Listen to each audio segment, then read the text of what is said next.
In order to achieve its goal and to broaden its scope of study, Universiti Sains Islam Malaysia USIM has established the Faculty of Economics and Muamalat in 2001, which began its first intake of students for a new program, this Bachelor Degree of Muamalat Administration with Honours in May 2002.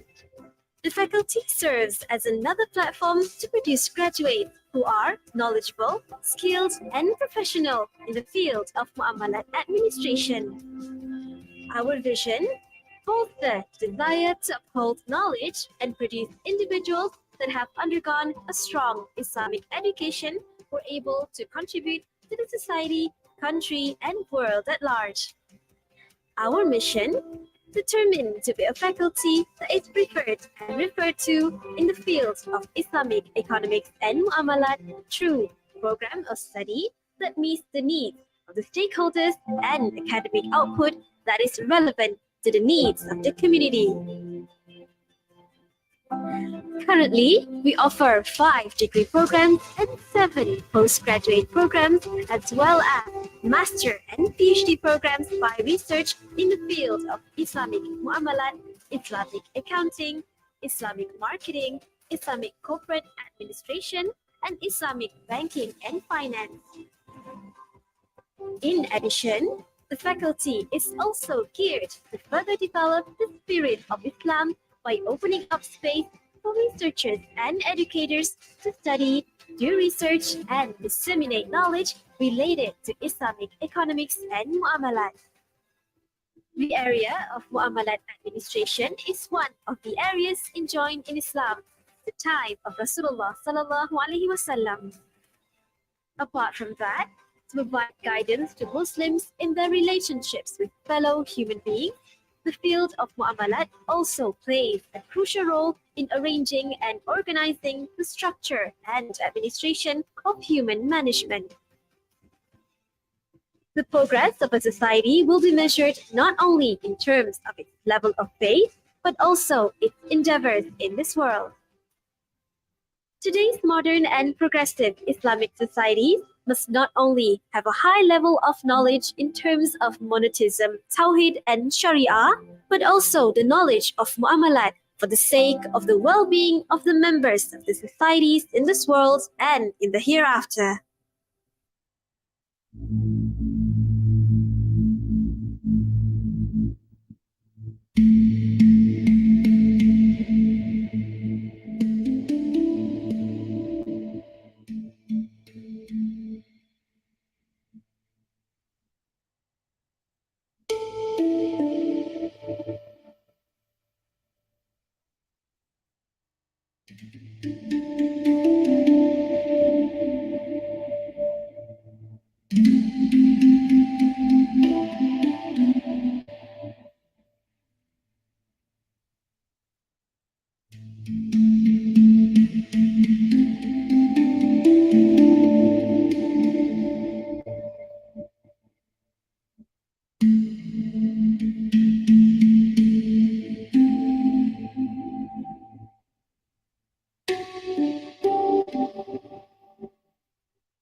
student please rise.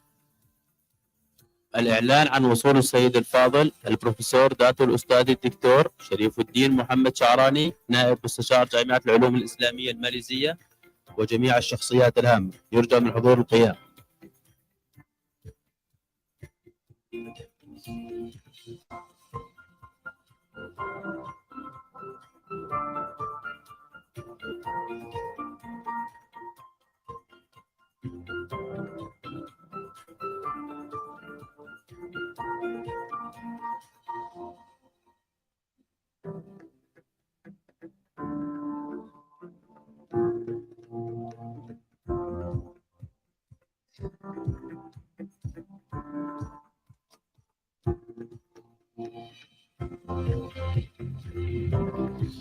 Ladies and gentlemen, please remain standing for the Malaysian National Anthem, followed by USIM Anthem. USIM terus maju.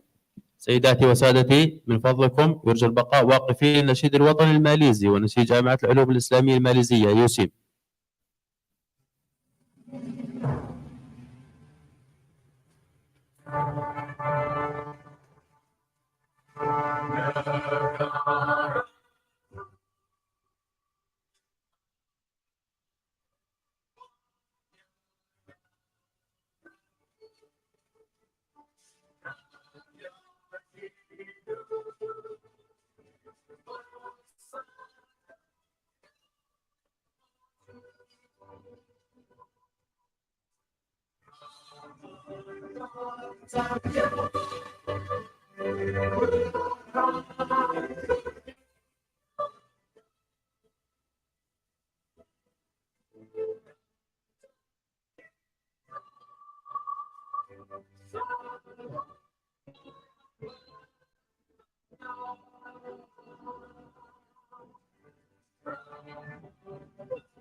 Harapan bangsa menjadi universitas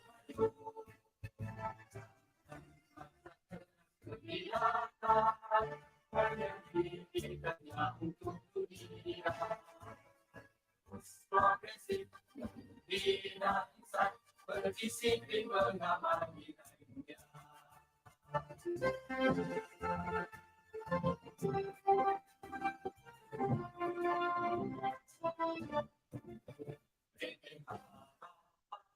Untuk terus maju menjadi universitas perjalanan cinta mutu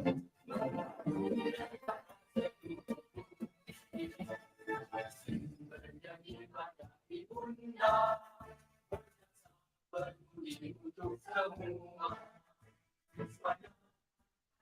hingga terjarak dan terus membela bangsa kita.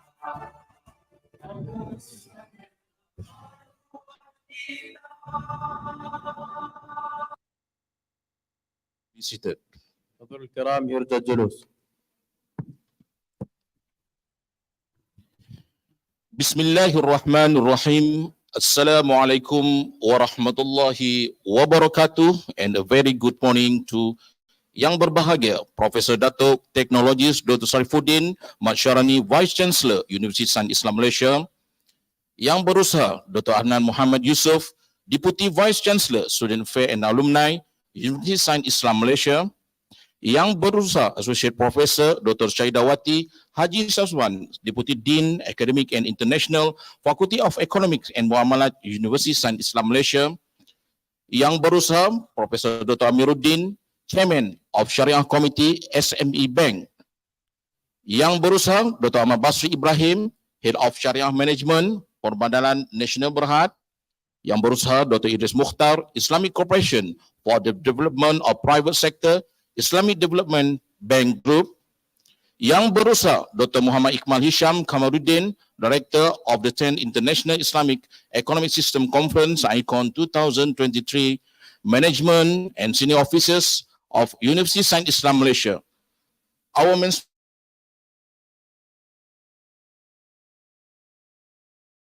Permodalan Nasional Berhad, and Bank Islam Berhad, Yang Tun Ismail Muhammad Ali, Umrah Travel, and our knowledge partners, Islamic University of Madinah, University of Prince Muqin, Universitas Indonesia, Universiti Kebangsaan Malaysia, Universiti Islam Sultan Sharif Ali. Our supporters, Islamic Finance and Wealth Management Institute, USIM's Alumni and Career Center, and our guests, speakers, presenters, and participants of the conference. بسم الله الرحمن الرحيم. السلام عليكم ورحمة الله تعالى وبركاته، وصباح الخير لكل من السيد الفاضل البروفيسور الداتو الأستاذ الدكتور شريف الدين محمد شعراني، نائب مستشار جامعة العلوم الإسلامية الماليزية. السيد الأستاذ الدكتور عدنان محمد يوسف، نائب مستشار جامعة العلوم الإسلامية الماليزية لشؤون الطلاب والخريجين. السيدة الفاضلة الأستاذة المشاركة الدكتورة شهيدواتي هاد شهوان، نائبة عميد كلية الاقتصاد والمعاملات للشؤون الأكاديمية والدولية في جامعة العلوم الإسلامية الماليزية. السيد الفاضل الأستاذ الدكتور أمير شهر الدين، رئيس اللجنة الشرعية بنك المشاريع الصغيرة والمتوسطة. السيد الفاضل الدكتور أحمد باسري إبراهيم، رئيس إدارة الشريعة بيرمودلان الوطنية المحدودة. السيد الدكتور إدريس مختار، المؤسسة الإسلامية لتنمية القطاع الخاص، مجموعة البنك الإسلامي للتنمية. السيد الفاضل الدكتور محمد إكمال هشام كمر الدين، مدير المؤتمر الدولي العاشر للنظام الاقتصادي الإسلامي 2023. الإدارة وكبار المسؤولين في جامعة العلوم الإسلامية الماليزية. رعاتنا الرئيسيين برمودلان الوطنية المحدودة، هدير وكو، البنك الإسلامي الوطني الماليزي، مؤسسة تون إسماعيل محمد علي، عمرة للسفر. شركائنا في التعاون الجامعة الإسلامية بالمدينة المنورة، جامعة الأمير موجرين، جامعة أندونيسيا، جامعة ماليزيا الوطنية، جامعة الإسلام سلطان شريف علي. داعمونا المعهد الإسلامي للمالية وإدارة الثروات، جامعة العلوم الإسلامية الماليزية للخريجين ومركز التوظيف. ندعو الآن ضيوفنا والمدعوين والمتحدثين والمشاركين في المؤتمر. On behalf of the organizing committee, we would like to welcome you to the 10th International Islamic Economic System Conference, I-iCONS 2023. The theme for our conference is Sustainable Development Through Innovative Economic Transformations. For your information, this conference is held once every 2 years and is the third time for an overseas event after Oman in 2017. The main objective is to provide a platform for academicians, researchers, industry players, and postgraduate students to share research findings, current issues, and challenges related to the Islamic economic system, particularly in Islamic business, management, and socially oriented areas. Simultaneous facilitate to mobilization of resources and expertise from academic institutions and industry stakeholders to foster robust collaboration in the dissemination of information regarding the opportunities and potential inherent in the Islamic economic system with the aim of promoting the progress of Muslims globally. We express our gratitude for your willingness to allocate time for your demanding schedule to participate in today's gathering. It is important to note that the successful organization of this conference is contingent upon the valuable support received from our sponsor, whose generous contribution have made this event possible. They are Permodalan Nasional Berhad, Hida & Co, Bank Islam Malaysia Berhad, Yayasan Tun Ismail Muhammad Ali, Umrah Travel. We express profound gratitude for their valuable assistance in facilitating the realization of the event. It is anticipated that the program will be both productive and captivating. insyaAllah. باسم لجنة التنظيم أود أن أرحب بكم جميعا في المؤتمر النظام الاقتصادي الإسلامي الدولي العاشر 2023، حيث يتمحور موضوع هذا المؤتمر حول التنمية المستدامة من خلال التحول الاقتصادي المبتكر. لمعلوماتكم، يعقد هذا المؤتمر مرة كل عامين، ومن بين أهدافه توفير منصة لطلاب الدراسات العليا والأكاديميين والباحثين والعاملين في الصناعات لمشاركة نتائج أبحاثهم والقضايا الحالية والتحديات المتعلقة بالنظام الاقتصادي الإسلامي، خاصة في سياق الأعمال الإسلامية والإدارة والمجالات ذات التوجه الاجتماعي. في الوقت نفسه فإنه يسهل حشد الموارد والخبرات من المؤسسات الأكاديمية وأصحاب المصلحة في الصناعات لتعزيز التعاون القوي في نشر المعلومات المتعلقة بالفرص والإمكانيات التي يوفرها النظام الاقتصادي الإسلامي، وذلك بهدف تعزيز تقدم المسلمين على مستوى العالم. نعرب عن امتناننا لتخصيص وقتكم في جداولكم المزدحمة للمشاركة في هذا المؤتمر. من المهم ملاحظة أن التنظيم الناجح لهذا المؤتمر مرهون بالدعم القيم الذي تلقيناه من رعاتنا الذين قدموا مساهماتهم السخية في إتمام هذا المؤتمر، وهم برمودلانا الوطنية المحدودة، هدير وكو، البنك الإسلامي الوطني الماليزي، مؤسسة تون إسماعيل محمد علي عمرة للسفر. نشكرهم كثيرا لما قدموه من مساعدة والتي لا تقدر في ثمن في تسهيل تحقيق هذا المؤتمر. نأمل أن يكون هذا البرنامج مثمرا وجذابا إن شاء الله. Ladies and gentlemen, before we start our ceremony, let us recite the dua. Al-Fatiha. Auzubillah minasyaitanir rajim. Bismillah. Alhamdulillah rabbil alamin. Ar-Rahmanir Rahim. Maliki yaumiddin. Iyyaka na'budu wa iyyaka nasta'in. Ihdinas siratal mustaqim. Siratal ladzina an'amta 'alaihim. أعوذ بالله من الشيطان الرجيم بسم الله الرحمن الرحيم الحمد لله رب العالمين والصلاة والسلام على أشرف الأنبياء والمرسلين وعلى آله وصحبه أجمعين اللهم اغفر لنا ذنوبنا ولوالدينا وارحمهم كما ربونا صغيرا ولجميع المسلمين والمسلمات والمؤمنين والمؤمنات والمعلمين والمعلمات الأحياء منهم أموات برحمتك يا أرحم الراحمين اللهم إنا نسألك سلامة في الدين وعافية في الجسد وزيادة في العلم وبركة في الرزق وتوبة قبل الموت ورحمة عند الموت ومغفرة بعد الموت اللهم هون علينا في سكرات الموت والنجاة من النار والعفو عند الحساب. Ya Allah, Ya Kareem, Ya Wadud, indeed, we gather here today to express our gratitude for your invaluable blessing. Make us, your servant, always grateful for the small favors. Allahumma inna nas'aluka ilman nafi'a wa qalban khashi'a wa lisanan dhakara wa rizqan wasi'an halalan tayyiban wa amalan salihan maqbula.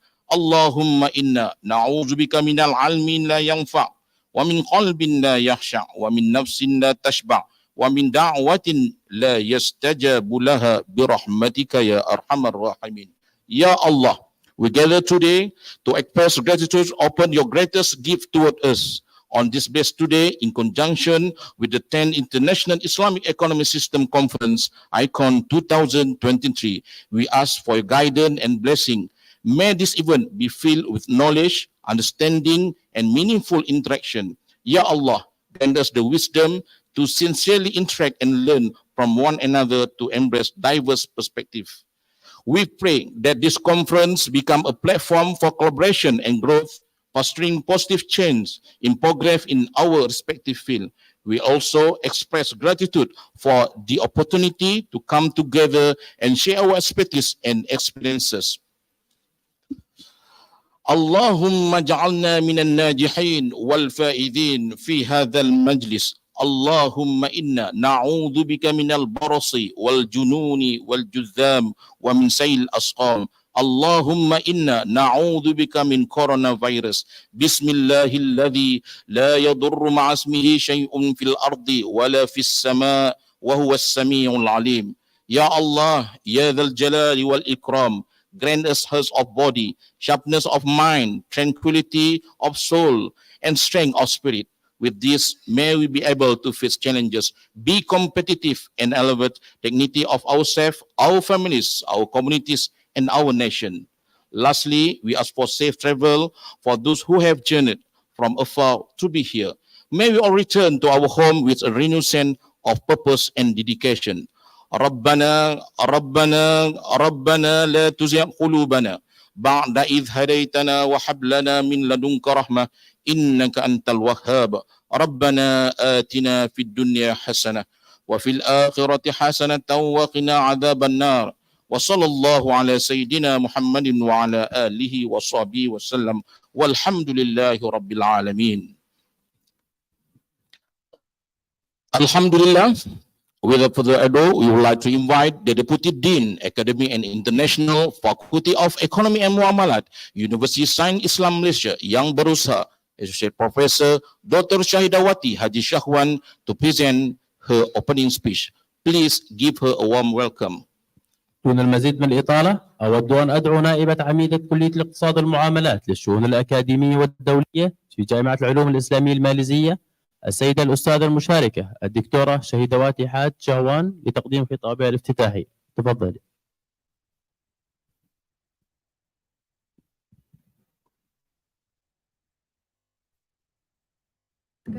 Okay, thank you, Chairperson again.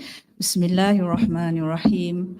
Alhamdulillahirabbil alamin wassalatu wassalamu ala asyrafil anbiya'i wal mursalin wa ala alihi wa sahbihi ajma'in. Yang berbahagia, okay, Profesor Datuk Teknologis Dr. Sharifuddin Mat Syarani, Vice Chancellor of Universiti Sains Islam Malaysia. Yang berusaha Profesor Dr. Adnan Muhammad Yusof, Deputy Vice Chancellor, Student Affairs and Alumni, Universiti Sains Islam Malaysia. Yang berusaha Associate Professor Dr. Asmadi Haris, Assistant Vice Chancellor, Financial Generation and Sustainability, Universiti Sains Islam Malaysia. Yang berusaha Professor Dr. Amir Shahruddin, Chairman of Syariah Committee, SME Bank. Yang berusaha Dr. Ahmad Basri Ibrahim, Head of Syariah Management, Muamalat National Berhad. Yang berusaha Dr. Idris Mukhtar, our Islamic Corporation for the Development of Private Sector Islamic Development Bank Group, our alumni actually. And then yang berusaha Dr. Muhammad Ikmal Hisham. What is Dr. Ikmal? Okay.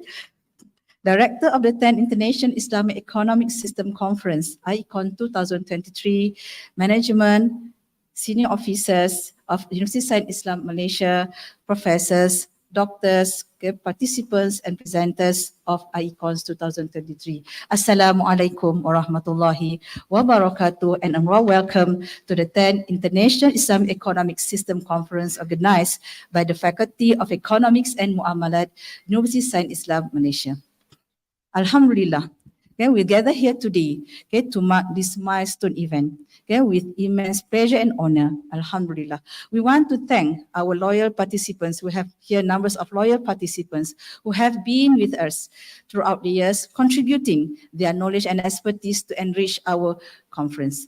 Moreover, I also would like to extend our warm and sincere thank you to all the new participants who have joined us this year. And this is for your information. This is our first time conducting both online, okay, and in-person conference session. Okay, for your information, the online conference was successfully, okay, conducted on 7th August. Okay, I think last Monday, right? Okay, and today we will continue with the in-person conference here, okay, in Millennium Makkah An-Nasim Hotel, Makkah, Saudi Arabia. Alhamdulillah, we are here today. Thank you to the organizers. Ladies and gentlemen, this conference has become a crucial platform for scholars, researchers, industry professionals, and practitioners, okay, to convene and deliberate on the conference theme, which is sustainable development through innovative economic transformation. Our world is facing numerous challenges, from environmental concern to economic disparities. Okay, so as advocates of an Islamic economic system, it is our duty to seek innovative solutions that foster sustainable development. This year's theme highlights the importance of embracing changes and harnessing the power of innovation to build an economic resilient future while staying true to the principles of Islam, inshallah. For your information, I-iECONS2023 has successfully received 136 papers, okay, and comprising 76 online presentations and 60 in-person conference that we gather here today. For in-person conference, we have several teams, including Islamic economics, accounting and corporate governance, banking and finance, marketing, halal and business and management. Okay, so let us embrace this conference diversity of idea and perspective. Okay, with this opportunity, okay, I also want to express my gratitude to our esteemed sponsors, okay, who are here today, the representative from Pemodanan Nasional Berhad, PNB, Hedi and Company, Bank Islam Malaysia Berhad, Yayasan Tun Ismail Muhammad Ali and Umrah Travel for their generous support and commitment to advancing knowledge and research in Islamic finance. It is through their encouragement that we have been able to bring together all of you brilliant minds from academia and industry to this platform. Once again, thank you for joining us at this 10th International Islamic Economics Conference. I think I want to, where is Datuk Mat alias? Datuk Mat mana? Okay, Datuk Mat encouraged me to speak in Arabic yesterday. So I'll try, inshallah. الكلمة الأخيرة إن شاء الله اسمح لي أن أتكلم باللغة العربية شوية. أريد أن أهنئ جميع اللجنة the committee والمشاركين the participants على التزامكم كما قال رسول الله صلى الله عليه وسلم في حديث إن الله عز وجل يحب إذا عمل أحدكم عملا أن يتقنه لقد أثبت لكم جميعا إتقانكم. Congratulations. Okay, with that. Sikit je pun kan. Okay, with that, thank you and Assalamualaikum warahmatullahi wabarakatuh. Thank you, Yang Berusaha Associate Professor Dr. Shahidawati Haji Shahwan for the speech. شكرا لك الأستاذة المشاركة الدكتورة شهيدواتي هاد شهوان على هذا الخطاب. Ladies and gentlemen, next, continuing the conference program, we would like to invite Yang Berbahagia Professor Datuk Teknologis Dr. Syarifuddin Mansharani, Vice Chancellor, Universiti Sains Islam Malaysia, to deliver his keynote entitled Halal Industry Ecosystem and its Impact on Innovative Islamic Finance. Please give him a warm welcome. بالتالي أود أن أدعو السيد الفاضل البروفيسور الداتا الأستاذ الدكتور شريف الدين محمد شعراني نائب مستشار جامعة العلوم الإسلامية الماليزية يلقي كلمته الرئيسية بعنوان النظام البيئي للصناعات الحلال وتأثيره على التمويل الإسلامي المبتكر. تفضل. بسم الله الرحمن الرحيم الحمد لله رب العالمين والصلاة والسلام على أشرف الأنبياء والمرسلين وعلى آله أجمعين. Assalamualaikum warahmatullahi wabarakatuh. Mendengar? Salam sejahtera, salam integrasi ilmu nakli dan akli, salam Malaysia Madani. Right, yang bahagia, yang berusaha Profesor Dr. Adnan Muhammad Yusof, Deputy Vice Chancellor, Student Affairs and Alumni, yang berusaha Associate Professor Dr. Syahidawati Haji Shahwan, Deputy Dean, Academic International, Faculty of Economics and Muamalat, yang berusaha Profesor Dr. Amir Shahruddin, Chairman of Syariah Committee, yang berusaha Dr. Ahmad Basri Ibrahim, Head of Syariah Management, Pemodanan Nasional Berhad, yang berusaha Dr. Idris Mokhtar, Islamic Cooperation for the Development of Private Sector Islamic Development Bank Group, yang berusaha Dr. Muhammad Iqmal Hisham Kamaruddin, Director of the 10th International Islamic Economic System Conference, Management and Senior Officers of Universiti Sains Islam Malaysia, Professors, lecturers, presenters and participants of the 10th I-iECONS2023. For my talk, I would like to ask 5 minutes to say something which is out of the topic. First of all, I would like to congratulate to the committee, especially Dr. Iqmal, Dr. Muhammad Iqmal Hisham Kamaruddin, Dr. Iqmal, and his committee. Well done. I think this is a tremendous effort, especially from a faculty, and I hope that other faculties will follow this really good effort. Not just we can be in a room where we will share the thoughts, the ideas of the most latest, the most advanced knowledge within our own discipline, but also to be able to be called in this holiest city of Mecca, city that never sleeps. This truly city never sleeps. If not even New York, not even London, not even Paris, it's always been Mecca, city that never sleeps. So we can balance the needs of our worldly and also our needs for akhirah.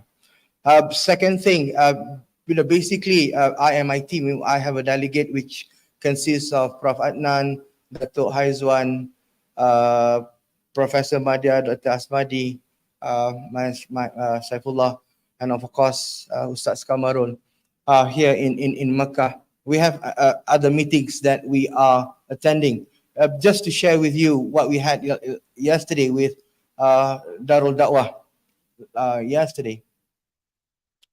We have achieved with Darul Da'wah, number one, they will sponsor our staff. When I say staff, it's not just lecturers, but also the pentakbir, the administrators, the students, fully sponsored to have a workshop here in Mecca on Arabic language. I think I've been talking about Arabic language since the day one. I've been the vice chancellor. I've been saying about USIM, we need to enhance, strengthen our Arabic. I've been asking some quarters in USIM to look into this, the enhancement and strengthen the Arabic, and asking to have, I asked, to have a special effort. And Alhamdulillah, yesterday, we have this initiative where, our staff can come here, work with, they will give this for free and sponsor someone, airport to airport. And, Alhamdulillah, Dato' Pendaftar will be the PIC. And we will have this not just for USIM, but also for the whole IPTA, the higher learning institute of Malaysia. The whole University Awam will get this benefit, and USIM will lead. So Alhamdulillah, that's number one. Number two, FKP, we don't have FKP here, but again, FKP, FSU, perhaps FAM also might have some shafa'at in this, which is they will sponsor, they will train for free some of our lecturers to be, how shall I put this? It's not mutawif, but if you've been murshid, murshid, because I have to apologize because my upbringing, most of my education is in the West. So when some of example, always I've sort of like looking into the West. So I'm sure if not all of you, some of you have been to the UK, to London.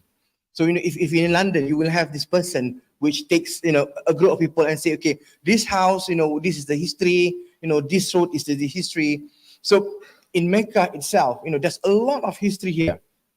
So they will train our people for that, and we can train the rest of the world. Well, not mutawif is only one small thing. That is FKP. I think FKP handled that. But we are talking over and above of that. And they will train our people for free. And we can, boleh ke cakap benda ni? We can monetize it, Number two. And number three, that is confirmed, inshallah. If not this year, it will be next year. The Imam from Masjidil Haram will come to USIM. So these are the words that, if I go out, I'll do this. So, I'm not wasting anybody's money, because at Akhirah, I have to answer, those money I spend, I have to, not just to you, but also to Allah. So these are the things that, when I go out from USIM, this is what I do. This is my job, that not just to you guys I have to answer, but I have to answer to Allah subhanahu wa ta'ala. Every single money, every single cent that I spend, even the money I spend for my food, I need to be answerable, accountable and responsible. Okay, I think that is the VC talk. Now let's talk something more academic. Okay, Alhamdulillah. So today, ladies and gentlemen, I'll be talking something on halal industry ecosystem and the impact of innovative Islamic finance. Now, throughout my career, I've been, professing about halal food, basically, in the halal industry. For Islamic finance, it's just something that I picked on along the road. But of course, some of you are much more, having knowledge than me rather than anything else. But again, what I would like to say today is that if you could see the opportunity, the capacity building within the halal industry, within the halal ecosystem, because we need to understand, at least from the Malaysian point of view, or in general, the global point of view, when we talk about halal, it is always started with the food. The history in Malaysia itself, we started with food. We talk about halal food. We talk about, about what is halal, what is not halal, what is haram, and so forth. And the rest of the world follows Malaysia about halal. Then we move into medicine, vaccines, and pharmaceutical. In parallel to that, then the Islamic finance comes in. Then this group of people of Islamic finance, or the banking people, they start to have their own niche and talks about Islamic finance and banking, while the other group of people, these two big clusters, they are talking about the halal industry products and services. So when you talk about halal ecosystem, there's two big clusters: halal products and services, the Islamic finance. That is how the world sees when you talk about halal ecosystem. But again, if we try to look these two entities as two separate entities, I think we will miss a lot of opportunities. Why? Because now people have started to talk about, if your product is halal, what about your finances? If you're talking about, you want this vaccine halal, you want this medicine halal, you want this food to be halal, what about your financing? What about your business deals? Some people want to talk about super halal. Some people want to talk about gold halal. Gold, not the gold material, but what I mean is the status of the halal. Because some people argue, if even the product is halal, you got all the certificates, but your finance is still using the traditional, the conventional, so how can you say your business is halal?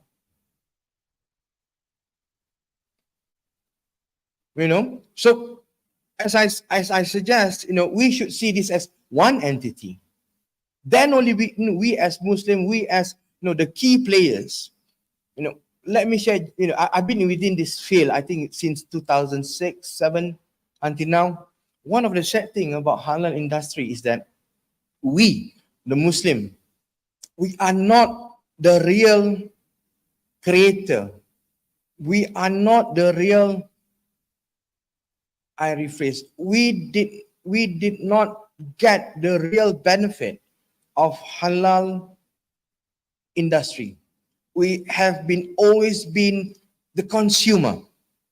We always been the other end of the halal spectrum, not this end. We should be the creator. We should be the developers, rather than buy halal products, use halal products. We are the one.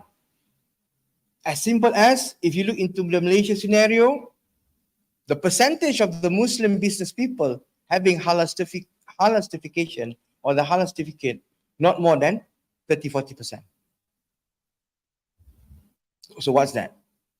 So, ladies and gentlemen, today I would like to talk a bit on this topic, but my emphasis actually is on halal ecosystem, and I hope that we can relate along the way the Islamic finance, how to deal with it. Right, as the outline, the introduction, I'll be talking slightly about the halal philosophy. Why I want to talk about halal philosophy, just to realize, just to get everyone in the same page, is that when we talk about halal, it's about the heaven. is about the creation of Adam. It is not just about what is your, what is the food, what is the drink, what is the, etc., etc., but also the halal issue started from the heaven itself. The global halal economy, the halal ecosystem, and integrating halal in Islamic finance, and at the end is the conclusion. Right. Give me about 2 or 3 minutes to talk about this. Why? Islam is a very dynamic religion. It's a futuristic religion. Anything can be solved in Islam. Anything. It is just us, the Muslims, we did not show our true potential. We like to see all these minute details and, let's get quarrel about this, Okay. This book was been written by an Englishman, Cyril Algood, A Medical History of Persia and the Eastern Caliphate. Basically, what it says, or basically what he mentioned in this book is that during those days, the kings of Persia sent to Prophet Muhammad sallallahu alaihi wasallam a learned physician, basically a medical doctor, physicist, and this physicist remained in Arabia for 1 or 2 years, but none of the Sahaba approached him. So, he went to see the Prophet Muhammad sallallahu alaihi wasallam and said, I've been sent to treat your companions, but during all these times, no one has asked me to carry out my duties in any respect whatsoever. The Prophet replied to him, it is the custom of these people not to eat until hunger overcomes them to cease eating while there still remains a desire for food. The physician answered, this is the reason for their perfect health. Algood, the writer. Ladies and gentlemen, what I'm trying to say here is that in Islam, even the way we eat is been take care of our religion. The big issues like finance, banking, the way we do transactions, definitely it will be handled by Islam. Just to show you a very minute example how in Islam it takes care. So from the smallest thing, the way we eat, that preserve our health, that preserve, to maintain our health, to the bigger issue of Muamalat. Right. As I mentioned earlier, when we talk about halal, if I move, I cannot move with this.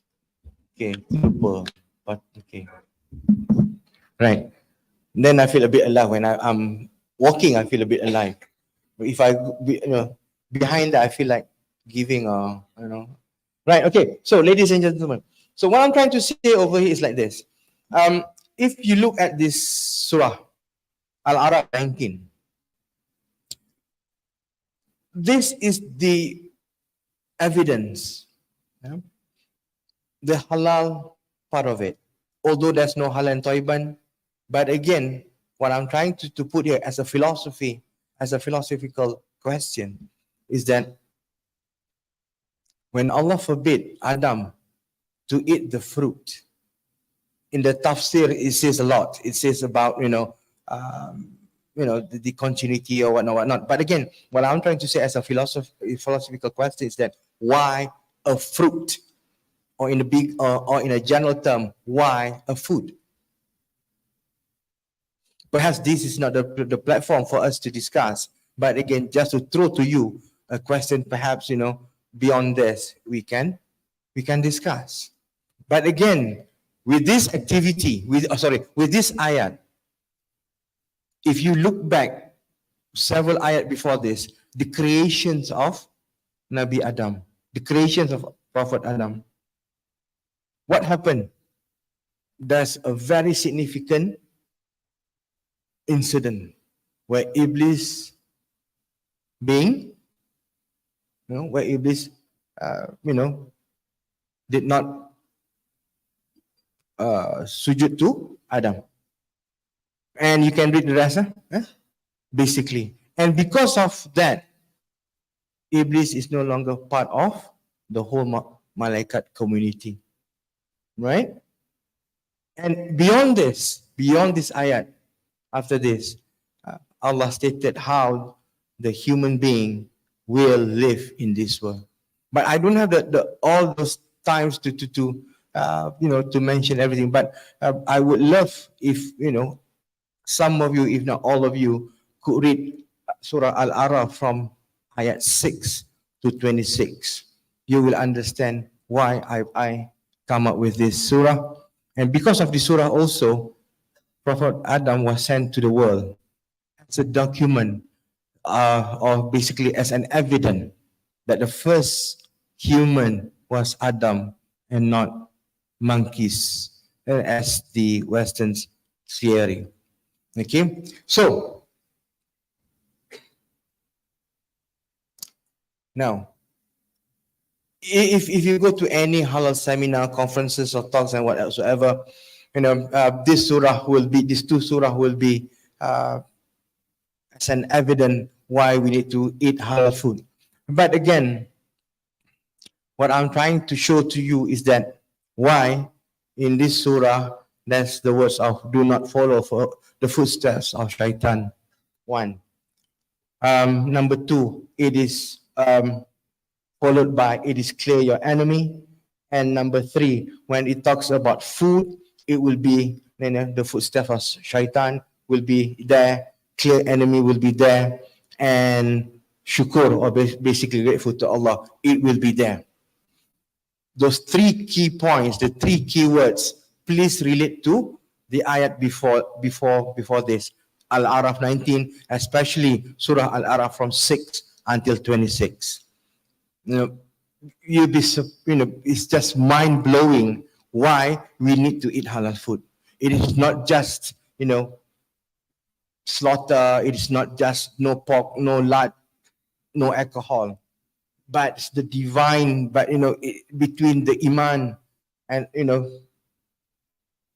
of a Muslim when we talk about halal food.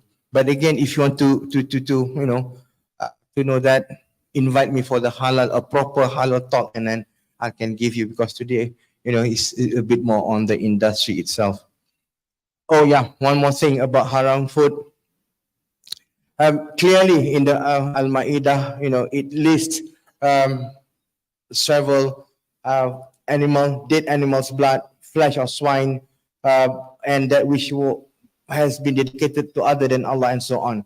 What I'm trying to say is that in the Quran listed all those haram animals.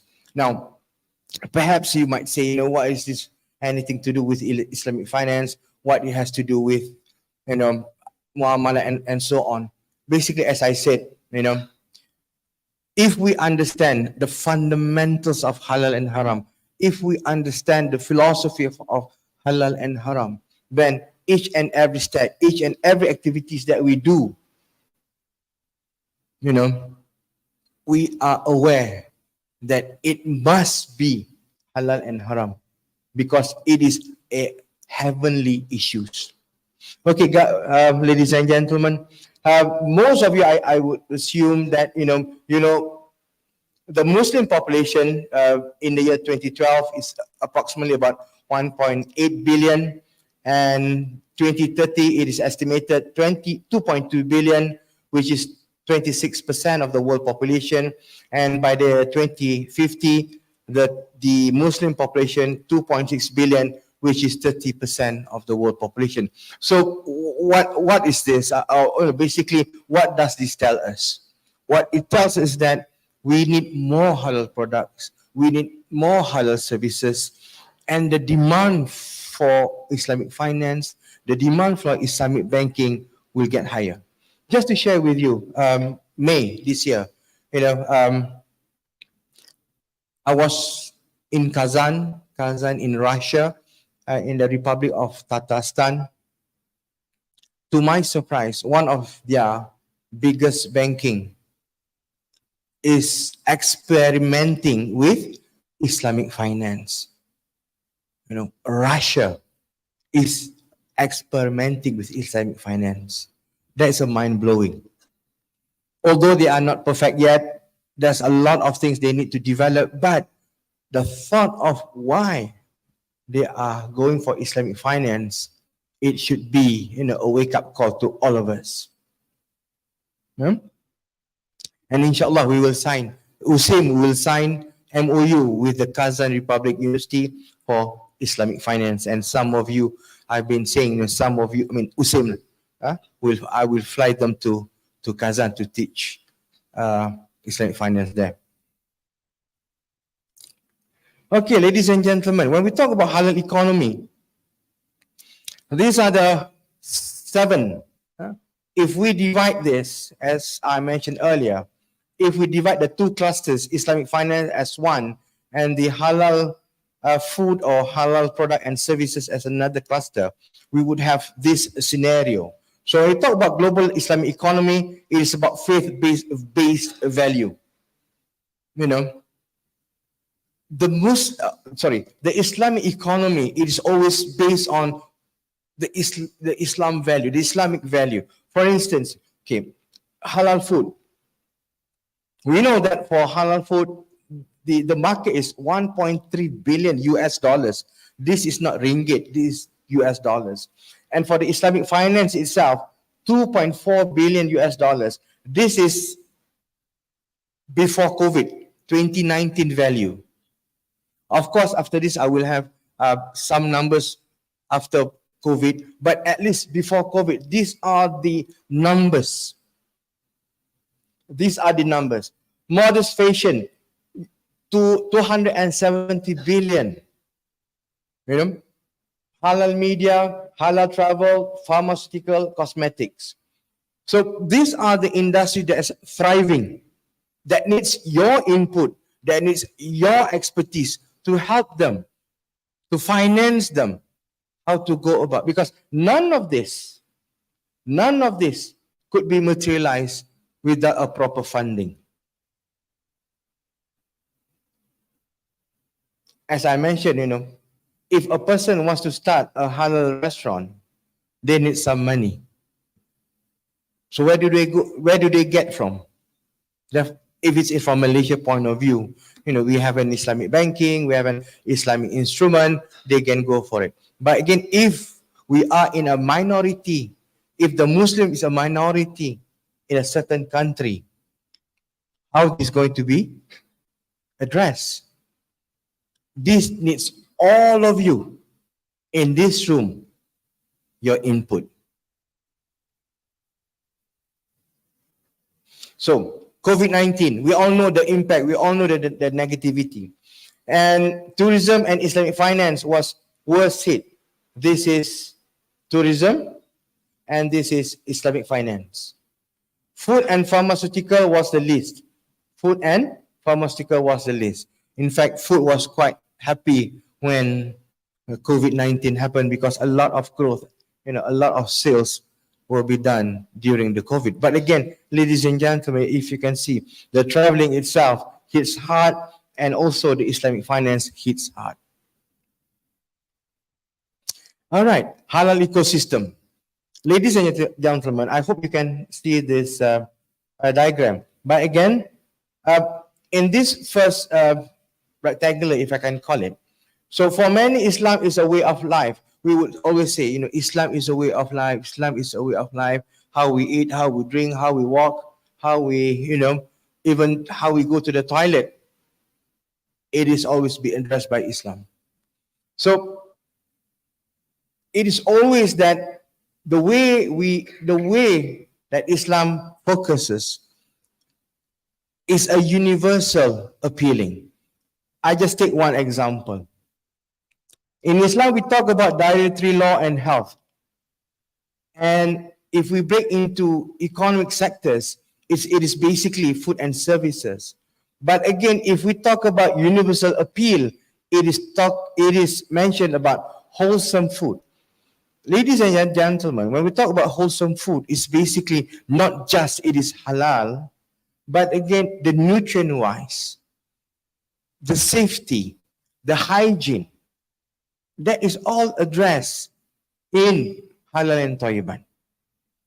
If you talk about just and equitable financing. So it is talking about infrastructure in terms of financing, and within the universal values, it is about just and equitable. So Islam teaches, not just for its people, but also for the ummah, for the whole mankind. That is what Islam is appealing. So basically, the halal ecosystem consists of different segments, including halal food, halal travel, modest fashion, Muslim-friendly tourism, and halal cosmetic pharmaceutical, which we saw just now. And Islamic economy is anchored in Muslim worldwide of their faith, principles, and values adopted as way of life. So we always talk about Islam way of life, Islam way of life, not just for us, but also for the humankind. These habits and customs have now found a broader universal appeal, guide consumption behavior and business practices. The principles shaping the core sectors of the Islamic economy are derived from the Quran and also from the Sunnah. So again, the halal ecosystem is a dynamic system. Why? Because it's embedded within a complex network of businesses, institutions, government agencies, and non-government organizations. Halal ecosystem is a network of components involved in the growth cycle, delivery of halal products or services, contributing to overall socio-economic development. So, ladies and gentlemen, if I can just skip one here, trying to show is that within the halal ecosystem, we have a cluster of production, which means, those who are producing the food, those who are producing the medicine, those who are producing the cosmetics, those that are producing ingredients. We have a lot of this in Malaysia and throughout the world. For instance, ladies and gentlemen, one of the main sector in Malaysia is food, beverages, and ingredients. So how are we going to finance this? How are we going to say that the product is halal completely? The product is halal, but again, what I'm talking about is the financing part. Do we have enough activities? Do we have enough incentive initiatives to uphold that? Because people are start talking.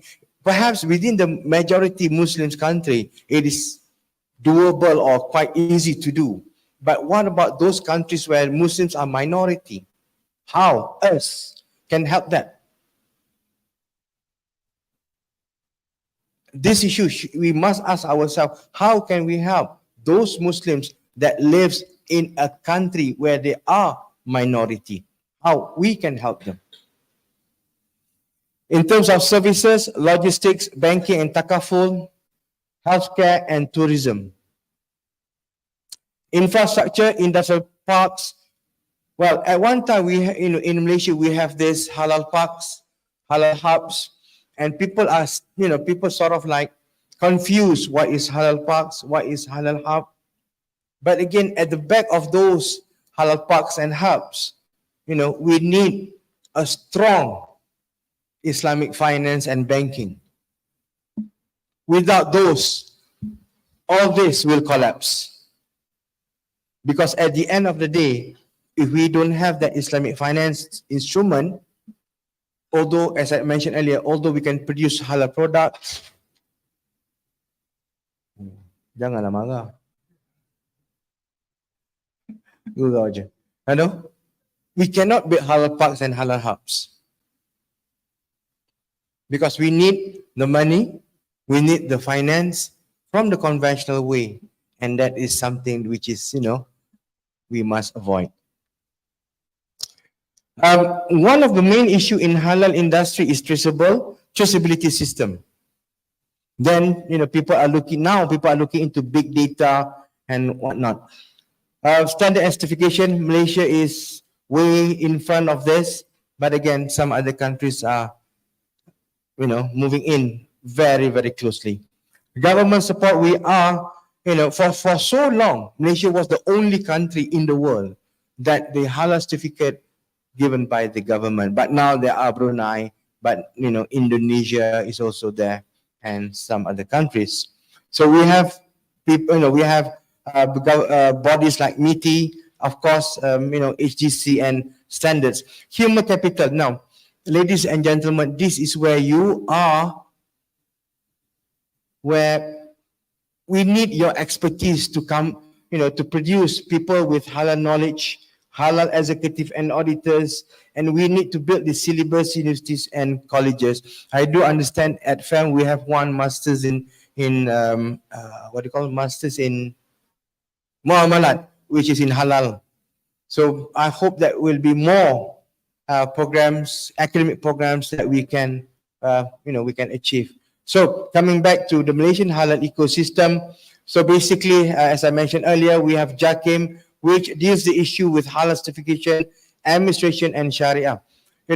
Because in Malaysia, that's the only body that can give you the halal certificate.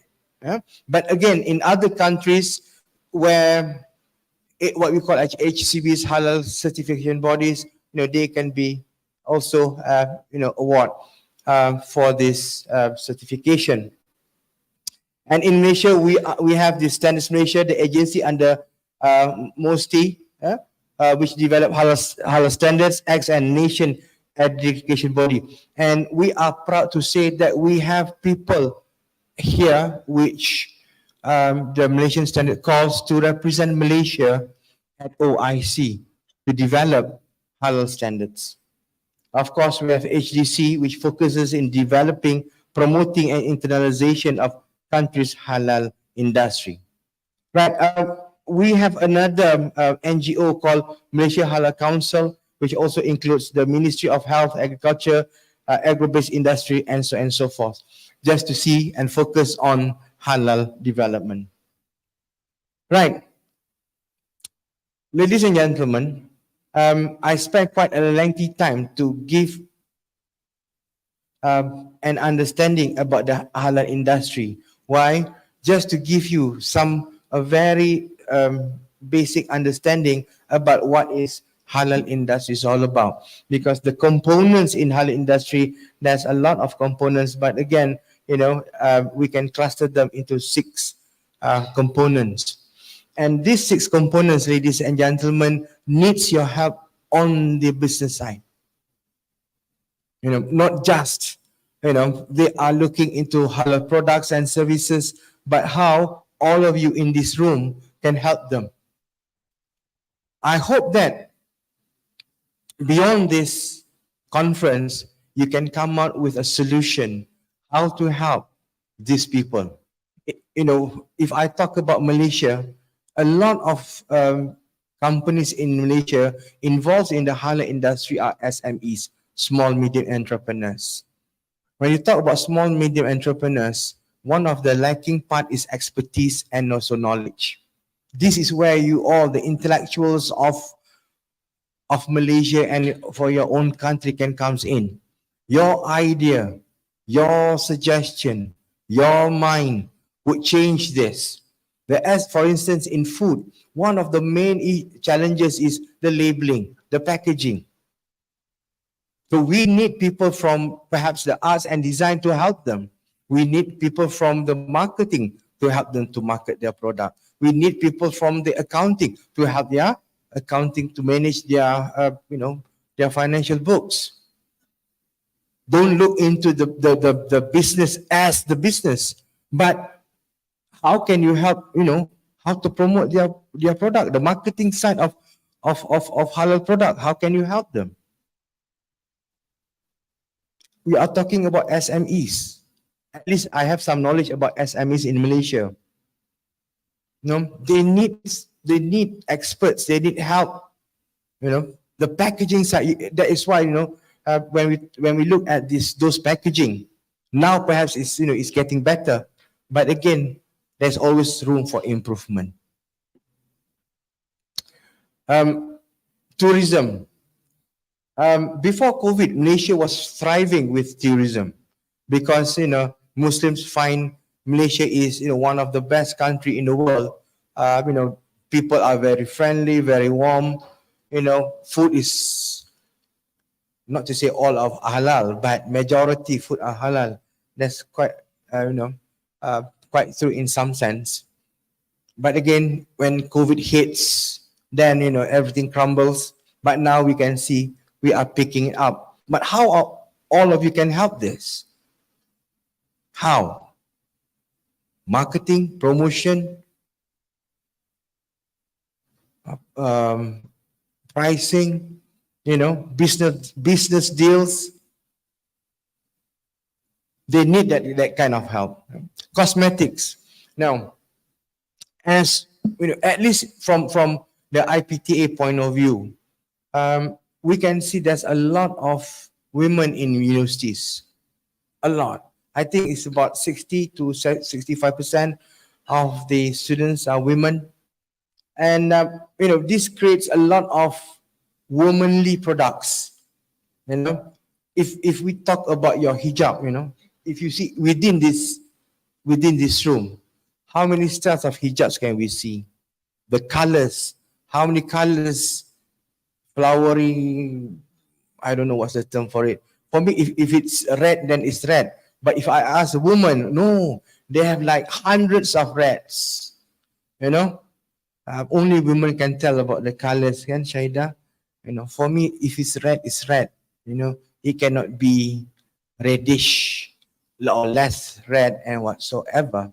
So this demands, for instance, last few months I was at University of Gloucestershire in the UK. The business school is helping out the local community, the SMEs, the farmers to sell their products. So I urge you guys, the intellectuals in this room, especially from my university, how can you help the local communities in terms of Islamic, or basically we call it Muamalat? How? Don't just, within the four walls of our cozy office, we write, we do research, tafaddal, that's very nice, very good. But again, we need also to go out to the community and help the community with our expertise. So basically, how much time do I have? Anybody controlling my time, or else I will talk until next Maghrib? No one controlling my time. 5 minutes more. Okay. So, ladies and gentlemen, all this, it is focused on the Islamic beliefs factors. What is halal, what is haram, and so on and so forth. So from that, we will translate into intention to use Islamic finance. And the whole scenario, the whole picture, we can call it as halal economy.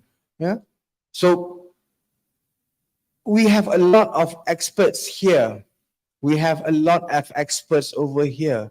But the building between these two clusters, we need to materialize. And I really hope, all of you within this room can be that bridge. That is why when I receive the invitation from the organizers, I said, Inshallah, I will come.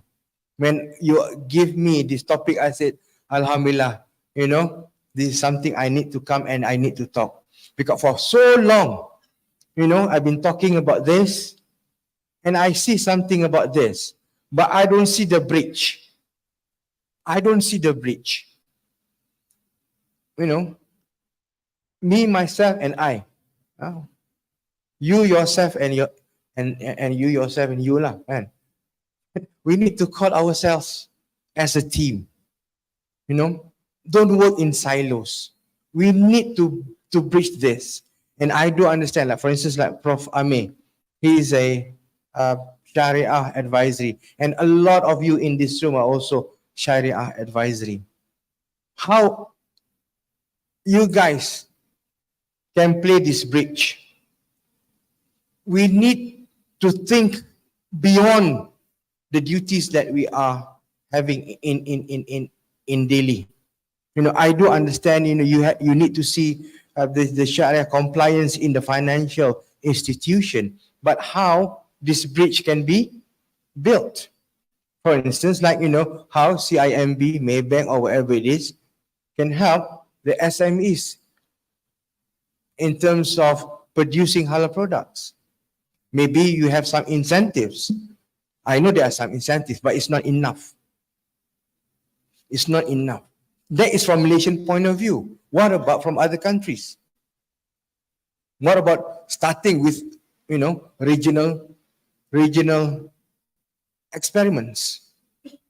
For instance, like yesterday when we talked with the Darul Da'wah yesterday, we are talking about how USIM can be the center for training for the world. Huh? So we need to think for the Ummah. It's no longer for you yourself, but again, it's for Ummah. If we don't start, then who will? So, integrations of halal industry with like finance industry. I took this from a journal, Hassan et al., International Journal Islamic Marketing and Branding. If you have time, you can download this. It's really good. But I don't have time to explain each and everything. But if you have time, please download. So basically, throughout, people have been talking about food industry, meat and poultry, and so on and so forth. But again, it has been, when we talk about halal food, the focus is always this. At one point of time, people are looking into this, only this, meat and poultry. Why? We are so into, either the food or the meat is halal or not. Then we start to have some device, authentication of halal. But again, we always miss about this, Islamic finance industry. The banking side, the capital market, fintech, financial institution, wealth planning, money market. So these are just examples.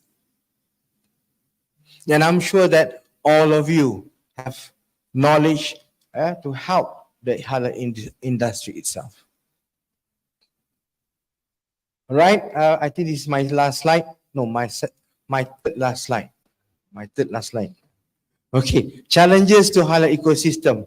Right, number one, for the certification bodies, it is always about the timeline, the application, the renewal, the audits, the charges, not just for the food industry, but any industry that needs a halal certification. What if the Islamic banking, the Islamic finance helps on the fees, charges, and certificates? Give some incentives, for instance, like those, those companies, SMEs, having 3 years in a row audits, halal audits with no NCR, reduction of 10% from their loan. That is what I'm saying about Islamic finance or the Islamic financial institutions, how they can help the industry, the bridge that they will build. At the moment, we have some incentives, but it's not enough.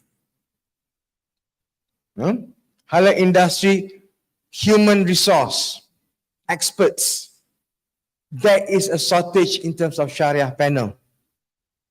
Although at USIM we have about 21, 25 of them, but we need more. We need more, and I hope USIM will be one of the main institutions that produce people in this area. Maintaining the halal environment during production and transaction. If you are talking about products, especially about food, it is very challenging to preserve the whole chain within the halal definition. The raw material, the work in progress, the final product, up until to consumer table. We need to preserve all that as halal. Again, post-COVID-19 impact, the profit and losses in terms of businesses, in terms of consumer availability of halal products and services, although there's a lot in terms of product, but again, as I mentioned again and again and again, the Islamic finance, banking, how they can help those halal industry that I mentioned earlier. Trust on halal branding, something that is quite, at least within the Malaysian scenario, if it's halal, then somebody will ask, is it halal? Although there's logo, halal logo, at least with the Malaysia halal logo, less questions. But again, when we see different kinds of logo, different countries, then we start to ask, is it halal? Is it a fake logo? Is the chicken being cut or been slaughtered accordingly? Does this ingredient halal? That's one side. The other side is that everything is halal because it is produced in Malaysia. And that's another mindset. So that's something that we need to see. Government preserving the public trust on halal products and services, reviving the country's economy. As a conclusion, halal is not just about a person's behavior towards its surrounding, but also about their relationship with Allah. Halal is applied in every aspect of life. It is for the well-being of human life in this world and hereafter. The halal industry has a great value capacity to explore, capitalize due to a big gap between the two industries and the need to create awareness among the various stakeholders to use Islamic finance as their capital to halal production of goods and services. Aligning the Islamic financial system with the halal industry will boost the overall growth of both the industries. And I will leave you with this surah. Although sometimes it is our liking to say this is halal, this is haram, and so forth.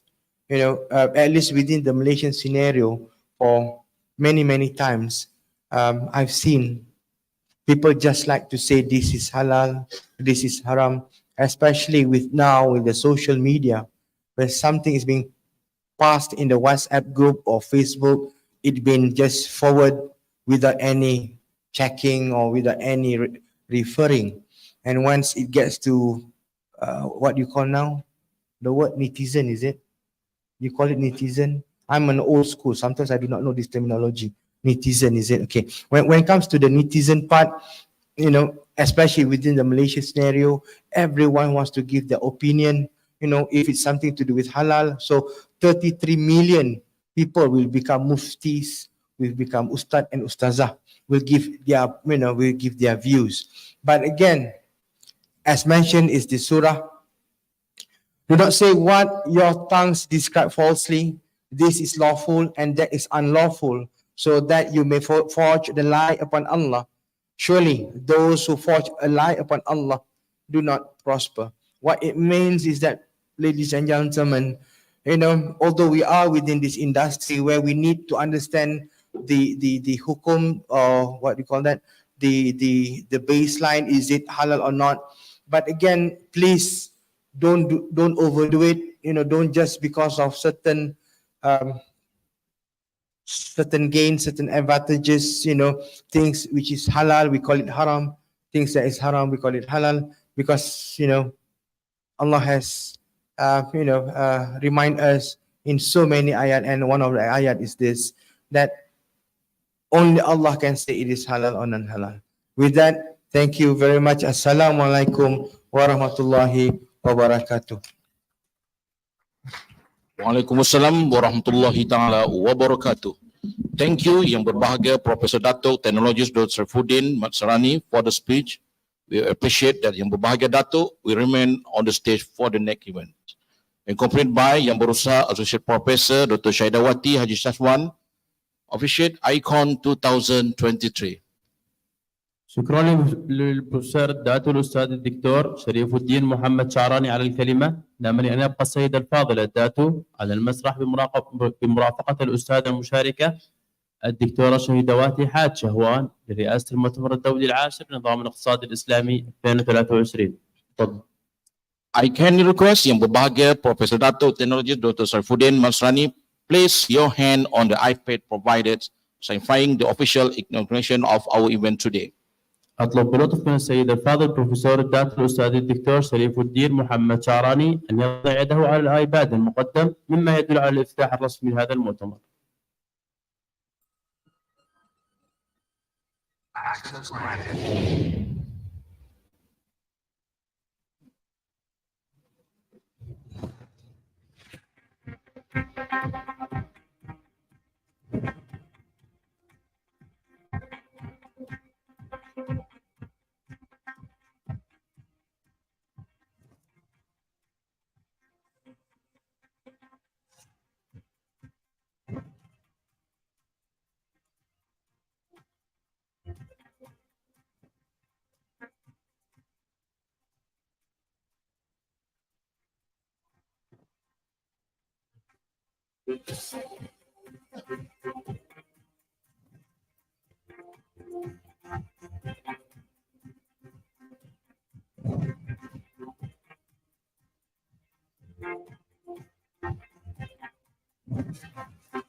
Thank you, Yang Berbahagia Professor Dato Teknologi Dr. Saifuddin Masrani for officiating today's event.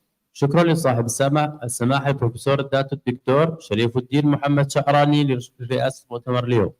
Now, we would like to invite Yang Berusaha Associate Professor Dr. Syahidawati Haji Syahwan to present a souvenir from I-iCONS 2023 to Yang Berbahagia Dato. Please welcome Yang Berbahagia Dato. الآن نود أن ندعو الأستاذة المشاركة الدكتورة شهيدواتي حاج شهوان لتقديم تذكار من المؤتمر الدولي العاشر للنظام الاقتصادي الإسلامي 2023 لسماحة الداتو شريف الدين شعراني. تفضل. Thank you, Yang Berbahagia Dato and Yang Berusaha Associate Professor Dr. Syahidawati. Thank you. شكرا لصاحب السماحة الداتو والأستاذة المشاركة الدكتورة شهيدواتي.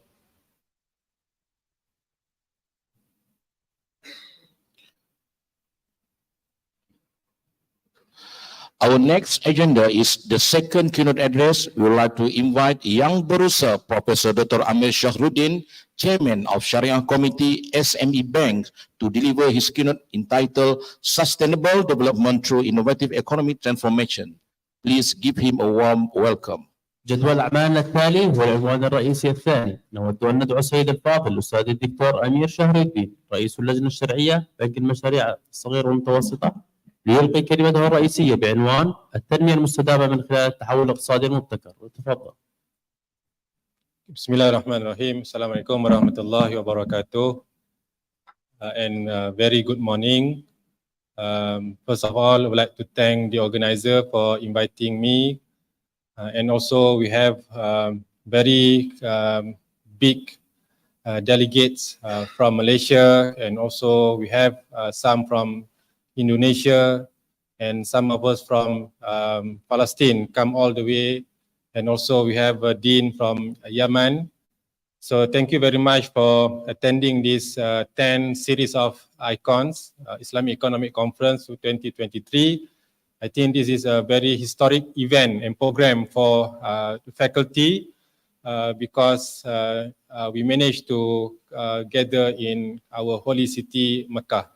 So I will not speak long for the keynote because here we have many experts.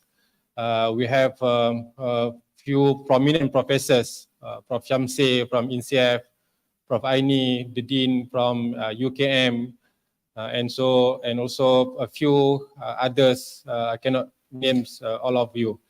So what I'm going to touch a little bit from my presentation today is about the sustainable and also innovative program from Islamic finance perspective. So can I control the slide? Yeah.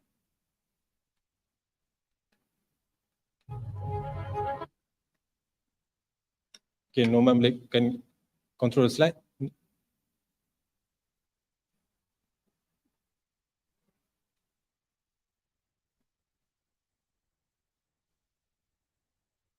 So, okay, I think, ladies and gentlemen, when we talk about sustainable development, we are aware that due to the strong supports and various effort from government and from regulator, our awareness about SDG, ESG has been increased. There is increased awareness especially among institutional investors about the implementation of SDG.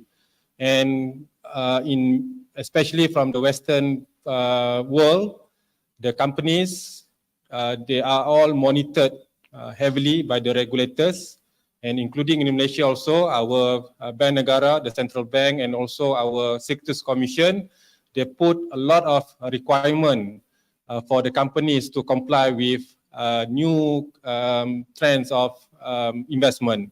So ESG, SDG is part of the additional requirement to be complied by our investors. So next. So they come up with reports, sustainability report, ESG report. This is how our companies has been pushed to implement and also to comply with the new trend of investment. And why we do this? Because some of us or many companies, they believe that by having or by being a social responsible companies, this will add value to the firm, to the company itself. For example, if they are being portrayed or demonstrate they are being good among the communities, this will increase their goodwills and also this will reflect to their profit. So there is positive relationship between company's profit and also the company's social performance. Okay, and then this lead to the creation emergence of what we call as ethical investors. These are the groups who consider the social environment and governance impact to the financial objective. For them, we are not only conduct business because of the profit, but also we want to be sustainable and we want to make sure that our stakeholders, our community, our employees are also in good situation. So this is the current trend. And also one of the top agenda is climate change. I think everyone knows that whatever our achievement, our economic achievement must be balanced with environment. We must make sure that whatever we do, we have to make sure that our world, our earth is sustainable. So this is the current trend. And also many countries have committed to this net zero carbon emission by 2050. So this is the current trend. And this without criticism. Some part of the world, especially from the Western also, they also criticize this SDG and ESG because for them, this hardcore business person, business and social duties can never be combined together. For them, the most important thing is maximizing profit for the shareholders. So, for example, if we look at YouTube, for example, Warren Buffett, he said that he will never add additional costs to publish or to prepare for sustainability reports. Well, this is additional cost for him. And for some of us, sustainable development is a buzzword to attract new funds with a higher cost. So this is both the opponent and also proponents of ESG and SDG agenda. And in Islamic finance, I think we know that our philosophy when we talk about Islamic finance is always that this SDG agenda is always close to Islamic finance philosophy, because behind the objective of Islamic finance, we are not only establish our Islamic banks, our Islamic financial institution only to what we say, only to comply with the rules of provision of riba, provision of maisir and gharar. Meaning to say that behind the provision of riba is to promote wealth accumulation, wealth protection and wealth distribution in equal manner. This is most important things that should be pursued by our Islamic banks. And what our main objective, our ultimate objective is to achieve a balanced economic development. So this is what I'm going to share after this is how in Islamic banks, SME, these small medium enterprise banks in Malaysia, our effort to participate and also to contribute in this manner. So we have this program. The main point here is that in SME bank, we pay zakat. From the business, we pay zakat. And some of the zakat is to give to small entrepreneurs or micro businesses, and to help them from become receiver of zakat, then we transform them to become payer of zakat payer. So this is Ishraf program, and our objective is to give them a basic skill and proper training to become a successful businesses. And then during COVID, we want them to become resilient, to maintain their competitiveness in business, and also at the end they become a bankable entrepreneurs, businesses. So imagine they are very micro, even like a small seller of nasi lemak or pisang goreng. Then now we want to turn them into a successful businesses. And then, okay, if you look at Malaysia, our current zakat collection is quite good, because in total collection of zakat states, we have 14 states in Malaysia, and this the total zakat collection is about 3 billion ringgit. 3 billion ringgit per year. Every year we manage to collect 3 billion, and most of the collection come from these two states, Selangor and also Wilayah Persekutuan, the Klang Valley area. And when we do this, we notice that in Selangor and in Wilayah Persekutuan, the Klang Valley, we do have a very good program to transform our businesses into success business. But in other states, we do have some problem, because we in Malaysia, at other states, we still distribute our zakat in a very traditional manner. Meaning that we give special allowance, monthly allowance to our miskin and fakir groups, but we don't have a special program to turn them into a zakat payer.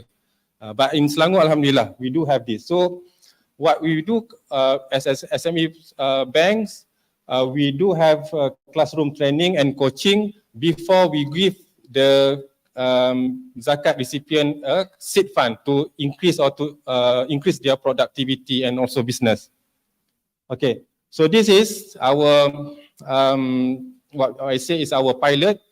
We started this in 2020, and because of our limited zakat fund, about 200,000 ringgit, so we select 20 participants, and SEDA is the training arm for SME Bank, and also we do have incurred training costs about 50,000 ringgit.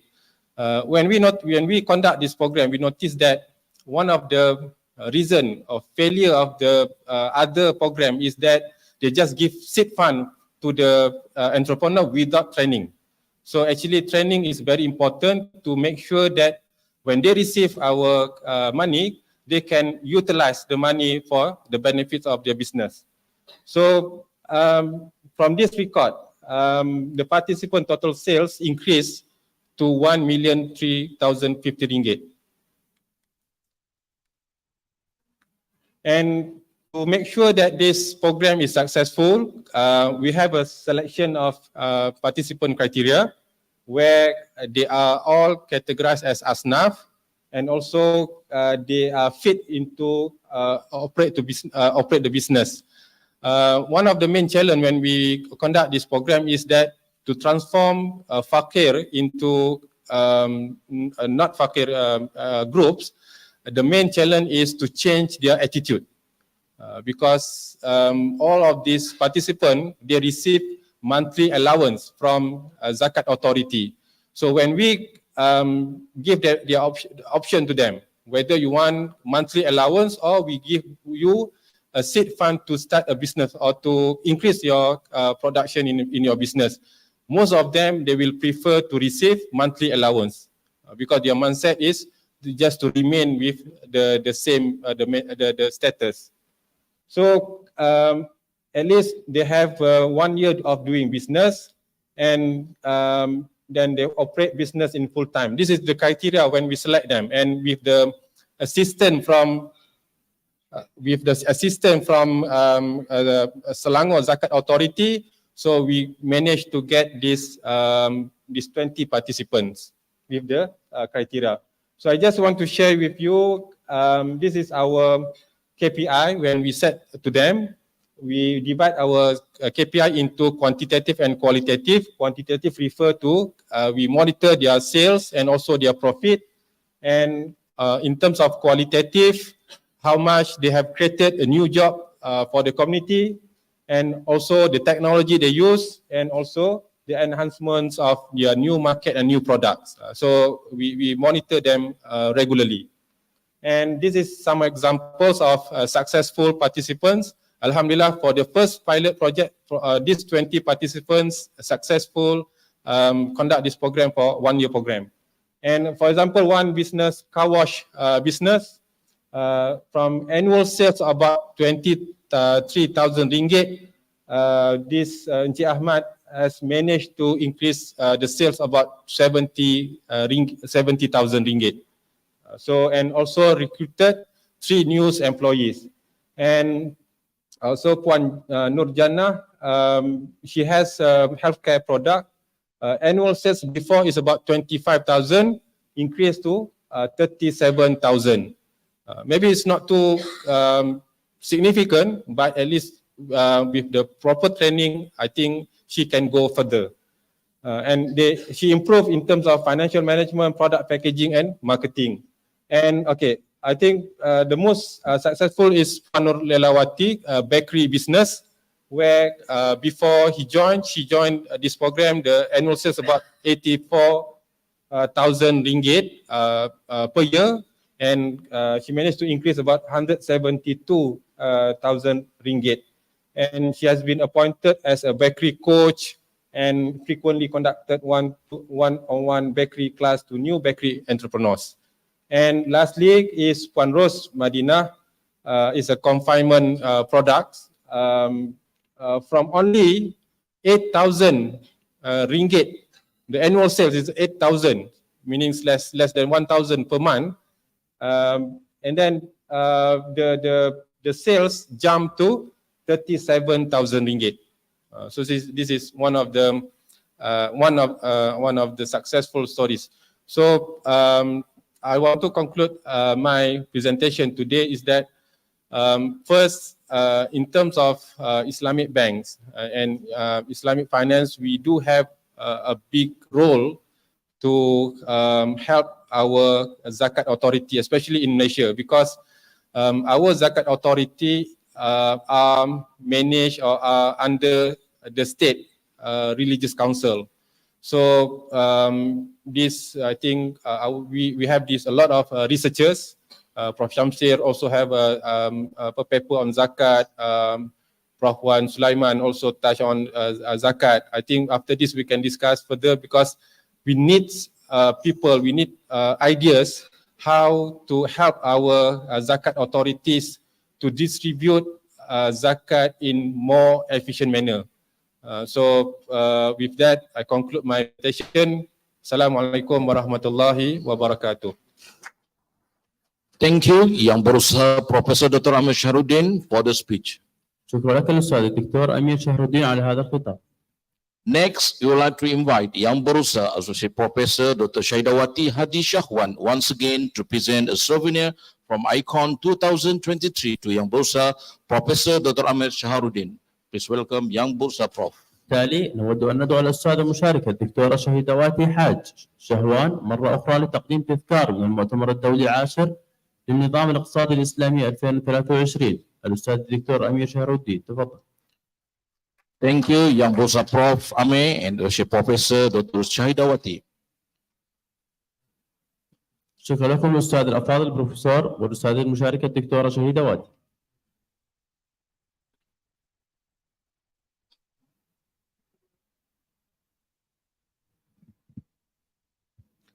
Ladies and gentlemen, one of the highlights of this conference is launching the Middle East USIM alumni chapter.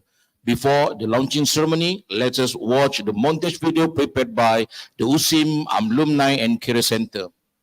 السيدات والسادة، من أبرز الأحداث في هذا المؤتمر هو افتتاح فرع خريجي جامعة العلوم الإسلامية الماليزية في منطقة الشرق الأوسط. قبل حفل الافتتاح دعونا نشاهد فيديو المونتاج الذي أعده مركز خريجي جامعة اليوسيم ومركز التوظيف.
For the launching ceremony, we would like to invite Yang Berbahagia Professor Datuk Teknologis Dr. Sarfuddin Matsyari on the stage, accompanied by Yang Berusaha Professor Dr. Adnan Muhammad Yusof and Yang Berusaha Haji Mazlan Nawang to present the appointment certificate of the Middle East USIM Alumni Chapter to the alumni representative today. لحفل الافتتاح نود دعوة السيد الفاضل بروفيسور الداتو الدكتور شريف الدين محمد شعراني على المسرح برفقة السيد الفاضل بروفيسور الدكتور عدنان محمد يوسف والسيد الفاضل حاجي مازلان نواف لتقديم شهادة تعيين فرع خريجي جامعة علوم الإسلامية الماليزية في الشرق الأوسط لممثل خريجين اليوم. Please welcome Yang Berusaha Dr. Idris Mukhtar to receive the appointment certificate of the Middle East USIM Alumni Chapter. أهلا وسهلا بالسيد الفاضل الدكتور إدريس مختار لاستلام شهادة تعيين فرع خريجي جامعة اليوسيم في الشرق الأوسط. تفضل.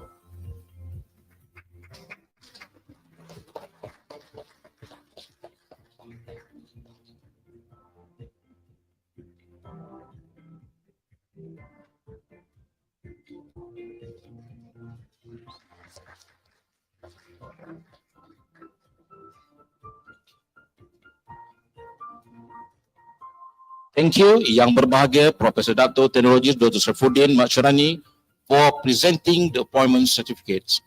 شكرا للسيد الفاضل بروفيسور الداتو الأستاذ الدكتور شريف الدين محمد شعراني لتقديم شهادة التعيين. Next, we invite the representative from the Middle East USIM Alumni Chapter, Yang Berusaha Dr. Idris Mukhtar from the Islamic Corporation for the Development of Private Sector Islamic Development Bank Group to address the audience. Please give him a warm welcome. الآن نود أن ندعو ممثل قسم خريجي جامعة العلوم الإسلامية الماليزية في منطقة الشرق الأوسط السيد الدكتور إدريس مختار من الشركة الإسلامية لتنمية القطاع الخاص من مجموعة البنك الإسلامي للتنمية لمخاطبة الحضور. تفضل. Greeting to all,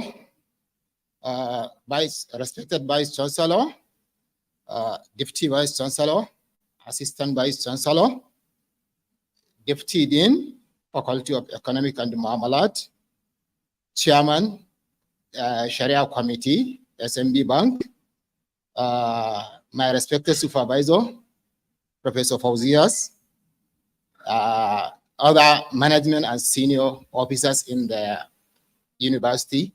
Assalamu alaikum wa rahmatullahi wa barakatuh. It is a great honor to gather or to reunite with my lecturers and former alumni on the occasion of 10th Islamic Economic System Conference, and also to launch the Middle East Alumni Chapter of our esteemed university. It is a I really feel happy or excited when I receive an invitation from the school or from the university to serve as a representative of the school in the Middle East chapter. This shows how the confidence the university have on its alumni, particularly I myself.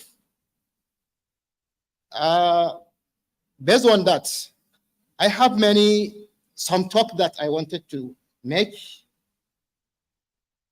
or let's say some appreciation to the 4 categories in the university. The first category is the university management.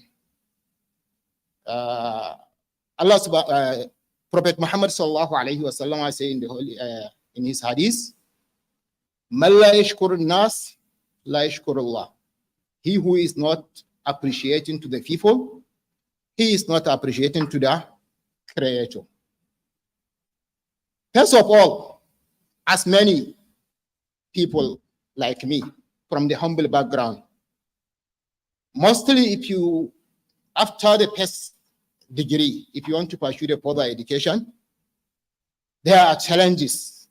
One of these challenges is the finance, how to finance your education. So I also experienced some challenges. Of course, I make some effort. From Nigeria, I go to Malaysia, started my studies, but I have so many challenges, which alhamdulillah, why I will appreciate the university management is in its best way for its program. One of the best program is their scholarship program, which after a thorough interview process and the selection, I was recommended for the only 3-year scholarship to pursue the PhD at the Universiti Islam Malaysia in the Faculty of Economic and Muamalat. Based on that, I hereby once again appreciate the management of the university for this kind gesture, and also I appreciate the sponsor, Abdul Latif Jamil Foundation. That's the first category of appreciation. The second category goes to the faculty. My faculty, Faculty of Economic and Muamalat. I can say one of the best faculty in USIM is our faculty. Why I say that is they have many programs, which I don't know the other faculty might have it, but this is the faculty that I have the experience, and I go there. The best of their program that I appreciate there is the program that was conducted around 2016-2017 called Brown Bag Program. This program really, it helped especially postgraduate students to nurture or to learn more from subject matter expert in any field. If I may remember, the program is conducted by a topic will be chosen by a subject matter expert or a professor, and a presentation will be made based on the topic. And after that, a thought-provoking discussion is made on the topic where question and answers were clarified. This really helped me and all other my colleague alumni who are present here. The second good things about the faculty is one of their program called poster competition. It's one of the best initiative of the faculty in which a postgraduate student will ask to present the summary of their research in the form of a poster at the lobby of the faculty, where all the professors, lecturers, and the students will come, each seeking clarification on the topic or on your research, how you are going to, the introduction, research methodology, research objectives, and how you are going to make your findings. This really helped us. I remember in 2016, I participated in the program and I come second position. The third program in the faculty is workshops that they have. There are many workshops, especially for data analysis and the research methodology, conducted both by the staff at the faculty and from the outsiders. This really helped the student to learn more about their research. Based on that, I hereby say thanks once again to the faculty for this excellent job. The third categories, or let's say category that I appreciate, of course, is my supervisor. Or let's say committee, it's my supervisory committee, because I have 3 supervisors during my time or during my days in Malaysia. The first one is the main supervisor, in person of Professor Fauzias.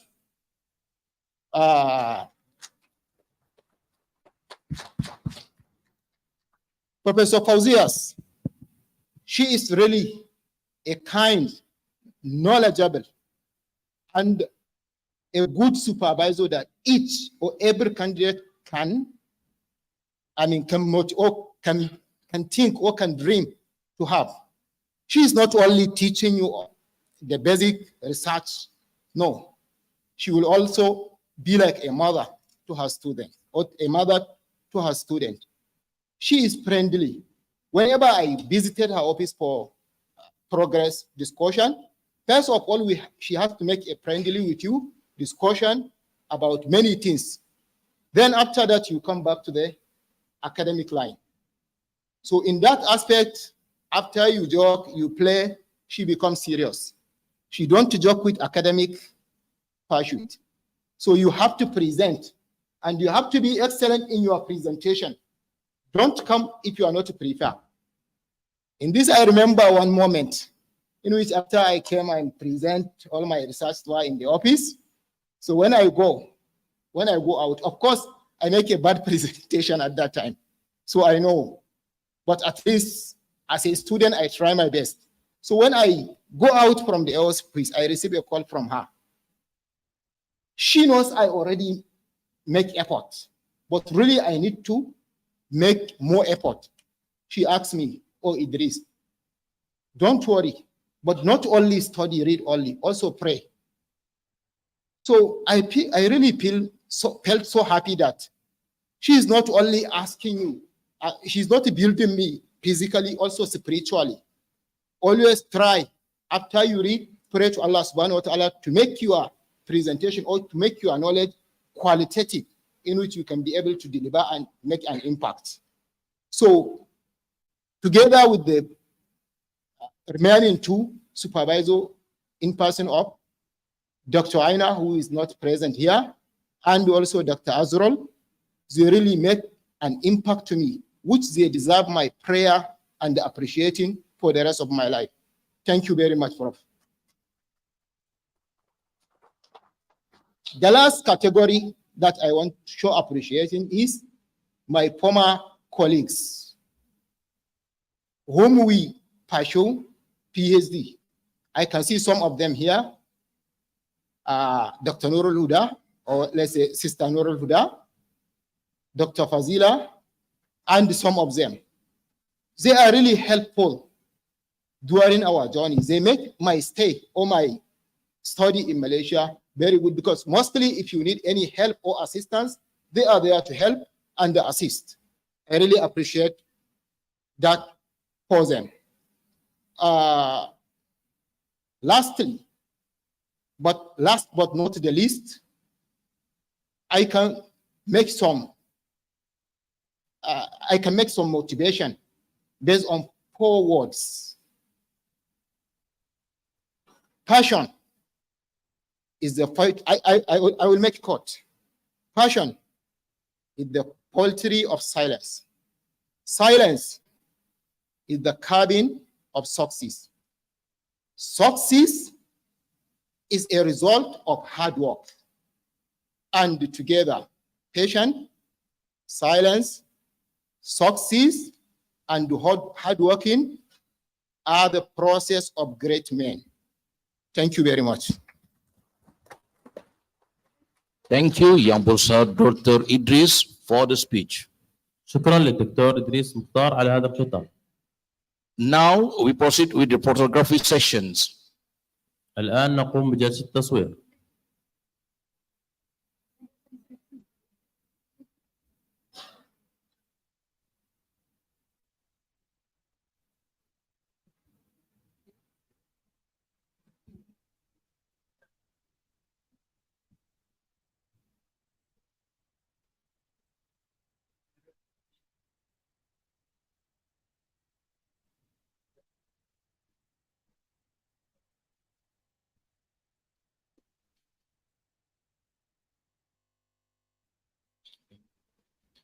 Alhamdulillah, thumma alhamdulillah. Now we would like to invite all the VIPs to enjoy the morning meal prepared outside this glorious hall. Ladies and gentlemen, الآن ندعوكم جميعا لتناول وجبة الإفطار المعدة خارج هذه القاعة. ladies and gentlemen, we take a short break before moving on the next season. Everyone is invited to enjoy the morning meal prepared outside this glorious hall. We will resume our event today with the forum session at 11:10 a.m. السيدات والسادة، سنأخذ استراحة قصيرة قبل الانتقال إلى الجلسة التالية. الجميع مدعوون للاستمتاع بوجبة الصباح المعدة خارج هذه القاعة. سوف نستأنف حدثنا اليوم بالجلسة المنتهى الساعة 11 صباحا و10 دقائق. شكرا لكم.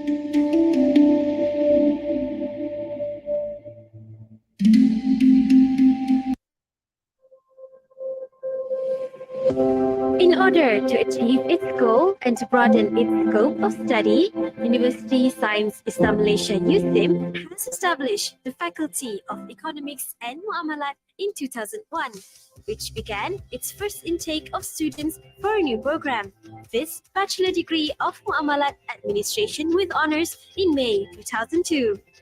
The faculty serves as another platform to produce graduates who are knowledgeable, skilled, and professional in the field of Muamalat administration. Our vision holds the desire to uphold knowledge and produce individuals that have undergone a strong Islamic education who are able to contribute to the society, country, and world at large. Our mission: determined to be a faculty that is preferred and referred to in the fields of Islamic economics and Muamalat through a program of study that meets the needs of the stakeholders and academic output that is relevant to the needs of the community. Currently, we offer 5 degree programs and 7 postgraduate programs, as well as master and PhD programs by research in the field of Islamic Muamalat, Islamic accounting, Islamic marketing, Islamic corporate administration, and Islamic banking and finance. In addition, the faculty is also geared to further develop the spirit of Islam by opening up space for researchers and educators to study, do research, and disseminate knowledge related to Islamic economics and Muamalat. The area of Muamalat administration is one of the areas enjoined in Islam at the time of Rasulullah sallallahu alaihi wasallam. Apart from that, to provide guidance to Muslims in their relationships with fellow human beings, the field of Muamalat also plays a crucial role in arranging and organizing the structure and administration of human management. The progress of a society will be measured not only in terms of its level of faith, but also its endeavors in this world. Today's modern and progressive Islamic societies must not only have a high level of knowledge in terms of monotheism, Tawhid, and Sharia, but also the knowledge of Muamalat for the sake of the well-being of the members of the societies in this world and in the hereafter.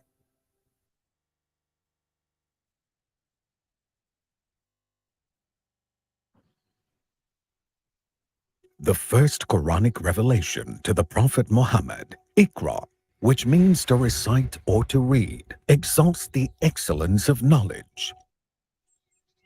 At Universiti Sains Islam Malaysia, USIM, we offer a holistic education that integrates Nakli and Akli knowledge, nurturing a noble generation and a knowledgeable society.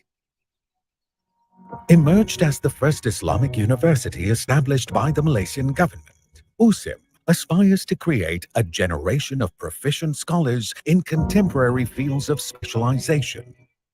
Since its inception in 1998, it has reintroduced students from Islamic secondary schools into the national education system, giving them a chance to pursue a variety of professional studies while retaining their Islamic heritage as a foundation for their education.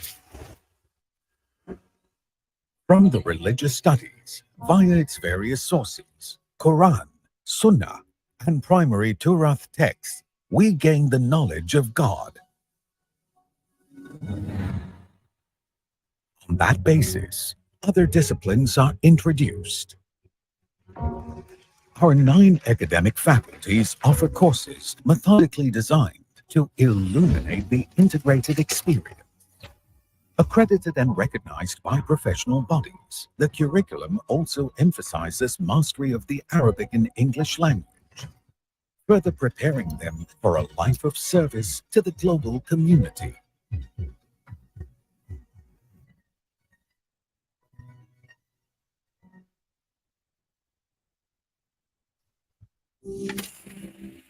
The academic and research foundations at USIM, with a particular emphasis on diversity and inclusivity, health and social well-being, sustainability, cybersecurity and digital well-being, and knowledge for change, serve as the cornerstone for the curricular pillars.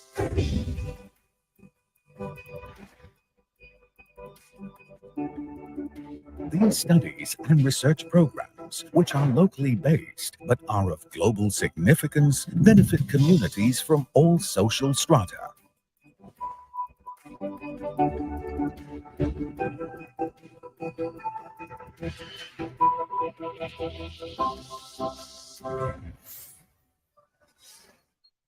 The campus is purposefully designed to be user-friendly, including for the elderly and individuals with impairments, and it encourages a spiritual approach among its members.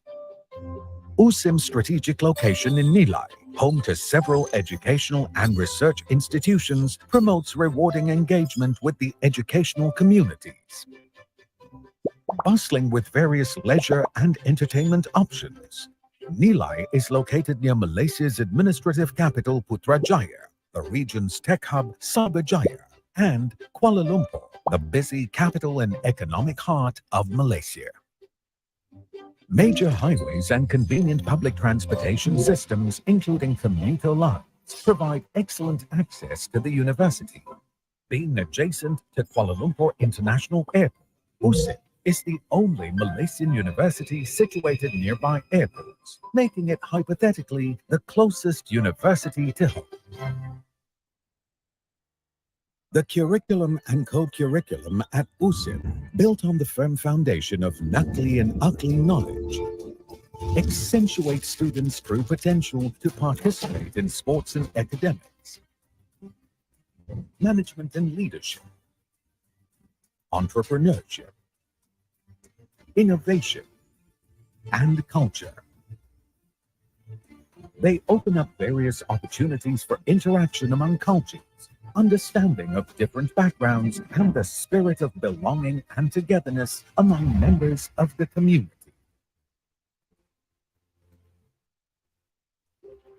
Offering an innovative, integrated learning experience, we aspire to cultivate a knowledgeable, disciplined, and devout generation that is able to contribute to the betterment of the Ummah and humanity.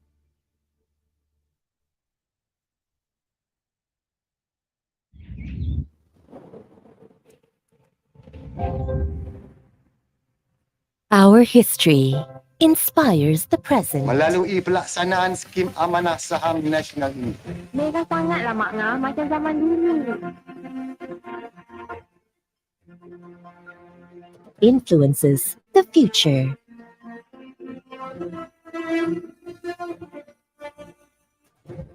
Together with conscientious corporate Malaysia, we must now evolve to support Malaysia in its carbon neutral goal. For over 4 decades, we have fulfilled our mandate, enhancing the wealth of over 14 million account holders built on trust over many generations.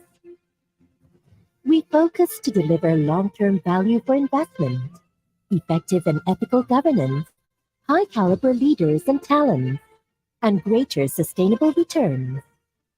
In an ever-changing global investment landscape, ESG will propel PNB and all stakeholders forward. Time and tide wait for no man. ESG's significance has grown tremendously. ESG is a global phenomenon. It is now a national aspiration. ESG today will drive PNB's transformation as we power into the green generation. The time is now to create a positive change, advocating and incorporating ESG through a sustainability framework to guide future investment decisions and strengthen PNB's vision to become a distinctive world-class investment house. Together, let us produce sustainable value through collaboration. Together, let us pursue progress over perfection. Our PNB Sustainability Framework, outlining 10 ESG commitments, will spur us forward. Decarbonization for PNB and our portfolio as we transition towards net zero. To promote equity and inclusivity, engendering harmony within diversity. To advocate governance from within and without, upholding integrity and trust all throughout. Introducing PNB's Sustainability Framework, crystallizing our sustainability aspirations. At PNB, we believe the time is now. The future is here.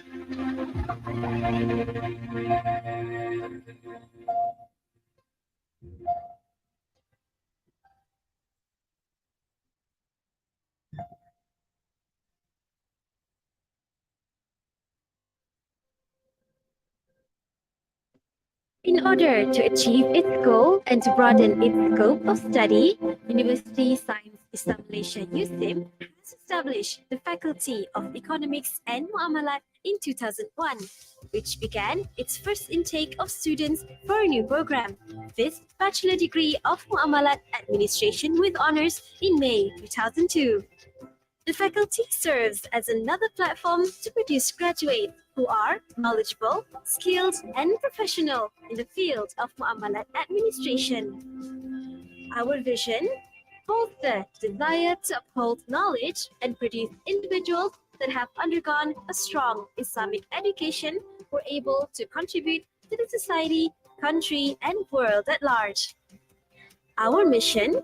Determined to be a faculty that is preferred and referred to in the fields of Islamic economics and Muamalat through program of study that meets the needs of the stakeholders and academic output that is relevant to the needs of the community. Currently, we offer 5 degree programs and 7 postgraduate programs, as well as master and PhD programs by research in the field of Islamic Muamalat, Islamic accounting, Islamic marketing, Islamic corporate administration, and Islamic banking and finance. In addition, the faculty is also geared to further develop the spirit of Islam by opening up space for researchers and educators to study, do research, and disseminate knowledge related to Islamic economics and Muamalat.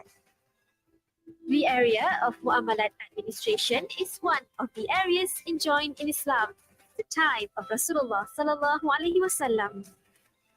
Apart from that, to provide guidance to Muslims in their relationships with fellow human beings, the field of Muamalat also plays a crucial role in arranging and organizing the structure and administration of human management. The progress of a society will be measured not only in terms of its level of faith, but also its endeavors in this world. Today's modern and progressive Islamic societies must not only have a high level of knowledge in terms of monotheism, Tawhid, and Sharia, but also the knowledge of Muamalat for the sake of the well-being of the members of the societies in this world and in the hereafter.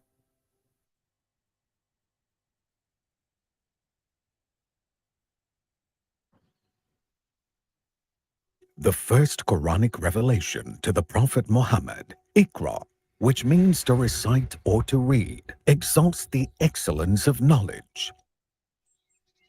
At Universiti Sains Islam Malaysia, USIM, we offer a holistic education that integrates Nakli and Akli knowledge, nurturing a noble generation and a knowledgeable society. Emerged as the first Islamic university established by the Malaysian government, USIM aspires to create a generation of proficient scholars in contemporary fields of specialization. Since its inception in 1998, it has reintroduced students from Islamic secondary schools into the national education system, giving them a chance to pursue a variety of professional studies while retaining their Islamic heritage as a foundation for their education. From the religious studies, via its various sources, Quran, Sunnah, and primary Turath texts, we gain the knowledge of God. On that basis, other disciplines are introduced. Our 9 academic faculties offer courses methodically designed to illuminate the integrated experience.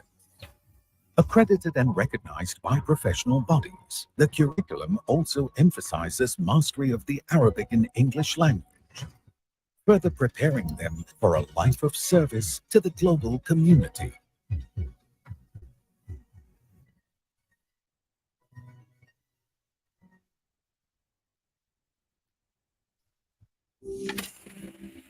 The academic and research foundations at USIM, with a particular emphasis on diversity and inclusivity, health and social well-being, sustainability, cybersecurity and digital well-being, and knowledge for change, serve as the cornerstone for the curricular pillars.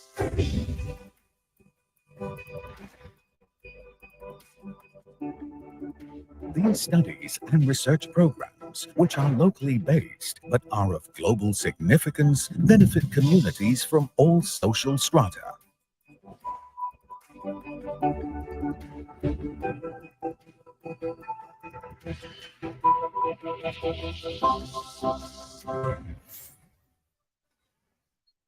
The campus is purposefully designed to be user-friendly, including for the elderly and individuals with impairments, and it encourages a spiritual approach among its members.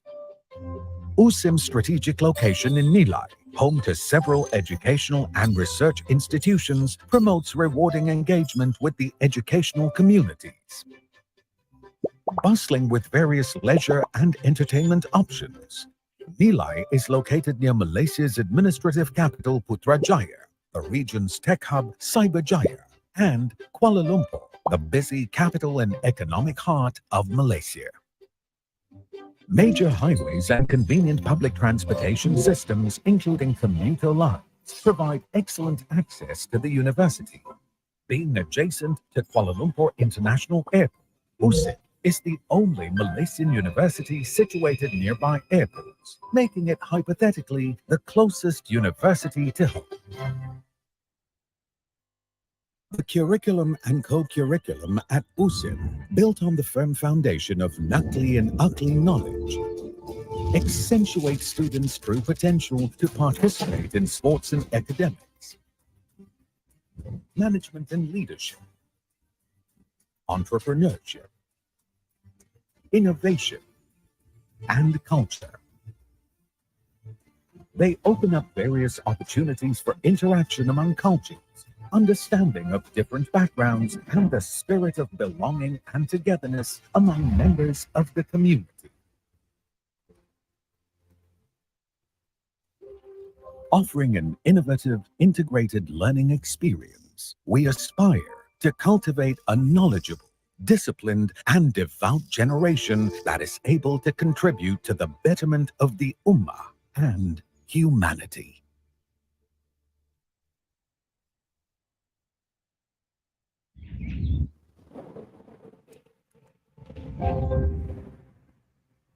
Our history inspires the present. Melalui pelaksanaan skim amanah saham nasional ini, Mereka sangatlah makna macam zaman dulu. Influences the future.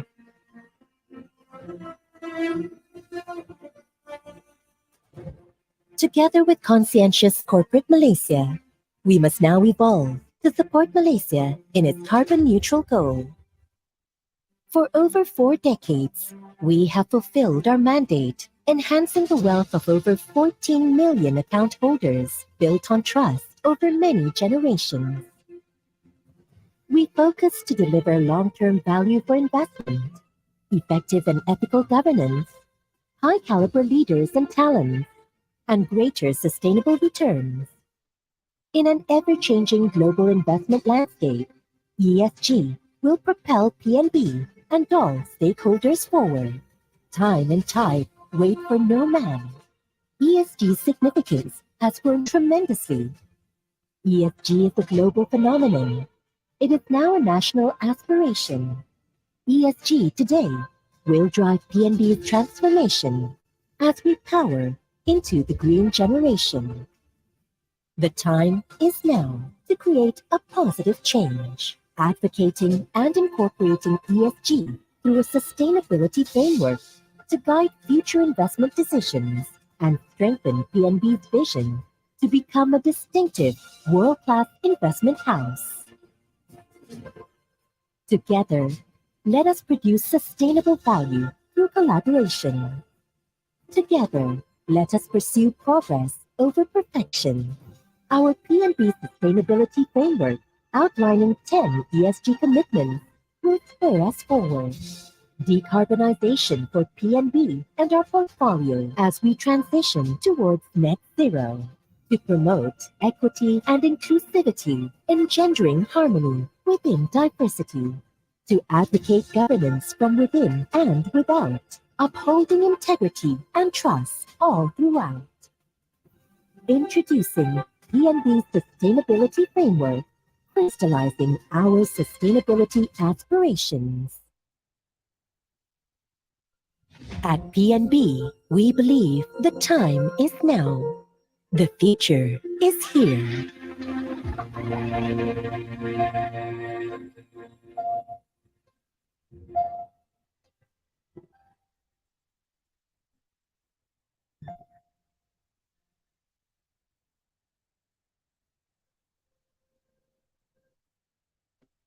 In order to achieve its goal and to broaden its scope of study, Universiti Sains Islam Malaysia USIM has established the Faculty of Economics and Muamalat in 2001, which began its first intake of students for a new program, fifth Bachelor degree of Muamalat Administration with honors in May 2002. The faculty serves as another platform to produce graduates who are knowledgeable, skilled, and professional in the field of Muamalat administration. Our vision holds the desire to uphold knowledge and produce individuals that have undergone a strong Islamic education who are able to contribute to the society, country, and world at large. Our mission, determined to be a faculty that is preferred and referred to in the fields of Islamic economics and Muamalat through program of study that meets the needs of the stakeholders and academic output that is relevant to the needs of the community. Currently, we offer 5 degree programs and 7 postgraduate programs, as well as master and PhD programs by research in the field of Islamic Muamalat, Islamic accounting, Islamic marketing, Islamic corporate administration, and Islamic banking and finance. In addition, the faculty is also geared to further develop the spirit of Islam by opening up space for researchers and educators to study, do research, and disseminate knowledge related to Islamic economics and Muamalat. The area of Muamalat administration is one of the areas enjoined in Islam at the time of Rasulullah sallallahu alaihi wasallam.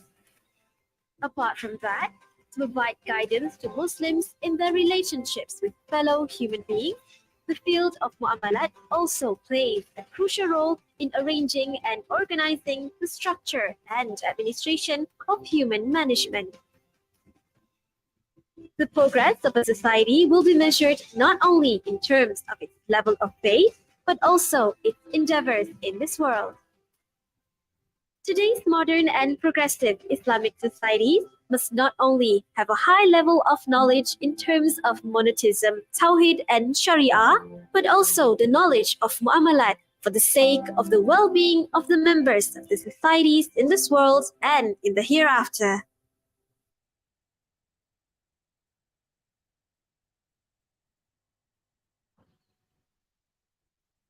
The first Quranic revelation to the Prophet Muhammad, Iqra, which means to recite or to read, exalts the excellence of knowledge. At Universiti Sains Islam Malaysia, USIM, we offer a holistic education that integrates Naqli and Aqli knowledge, nurturing a noble generation and a knowledgeable society. Emerged as the first Islamic university established by the Malaysian government, USIM aspires to create a generation of proficient scholars in contemporary fields of specialization.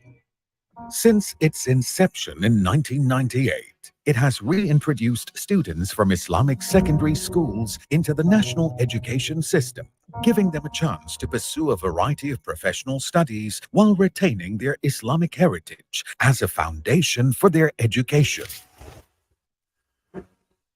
From the religious studies, via its various sources, Quran, Sunnah, and primary Turath texts, we gain the knowledge of God.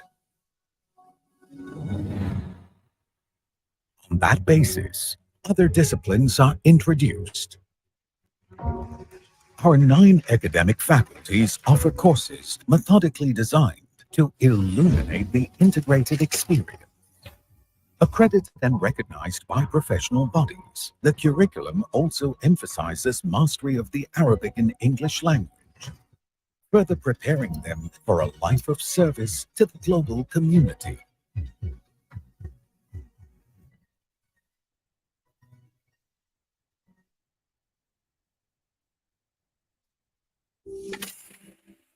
The academic and research foundations at USIM, with a particular emphasis on diversity and inclusivity, health and social well-being, sustainability, cybersecurity and digital well-being, and knowledge for change, serve as the cornerstone for the curricular pillars.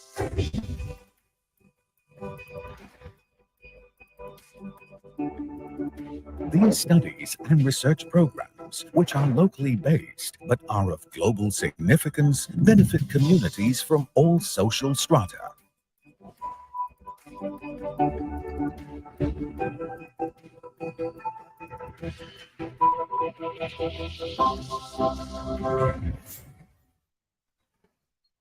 The campus is purposefully designed to be user-friendly, including for the elderly and individuals with impairments, and it encourages a spiritual approach among its members. USIM's strategic location in Nilai, home to several educational and research institutions, promotes rewarding engagement with the educational communities. Bustling with various leisure and entertainment options, Nilai is located near Malaysia's administrative capital Putrajaya, the region's tech hub Cyberjaya, and Kuala Lumpur, the busy capital and economic heart of Malaysia. Major highways and convenient public transportation systems, including commuter lines, provide excellent access to the university. Being adjacent to Kuala Lumpur International Airport, USIM is the only Malaysian university situated nearby airports, making it hypothetically the closest university to home. The curriculum and co-curriculum at USIM, built on the firm foundation of Nakli and Akli knowledge, accentuates students' true potential to participate in sports and academics, management and leadership, entrepreneurship, innovation, and culture. They open up various opportunities for interaction among cultures, understanding of different backgrounds, and the spirit of belonging and togetherness among members of the community. Offering an innovative, integrated learning experience, we aspire to cultivate a knowledgeable, disciplined, and devout generation that is able to contribute to the betterment of the Ummah and humanity.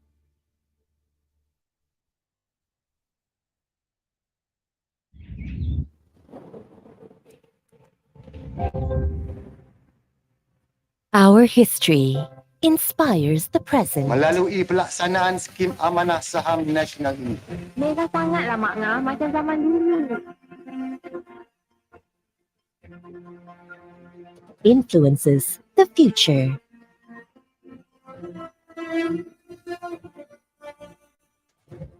Together with conscientious corporate Malaysia, we must now evolve to support Malaysia in its carbon neutral goal.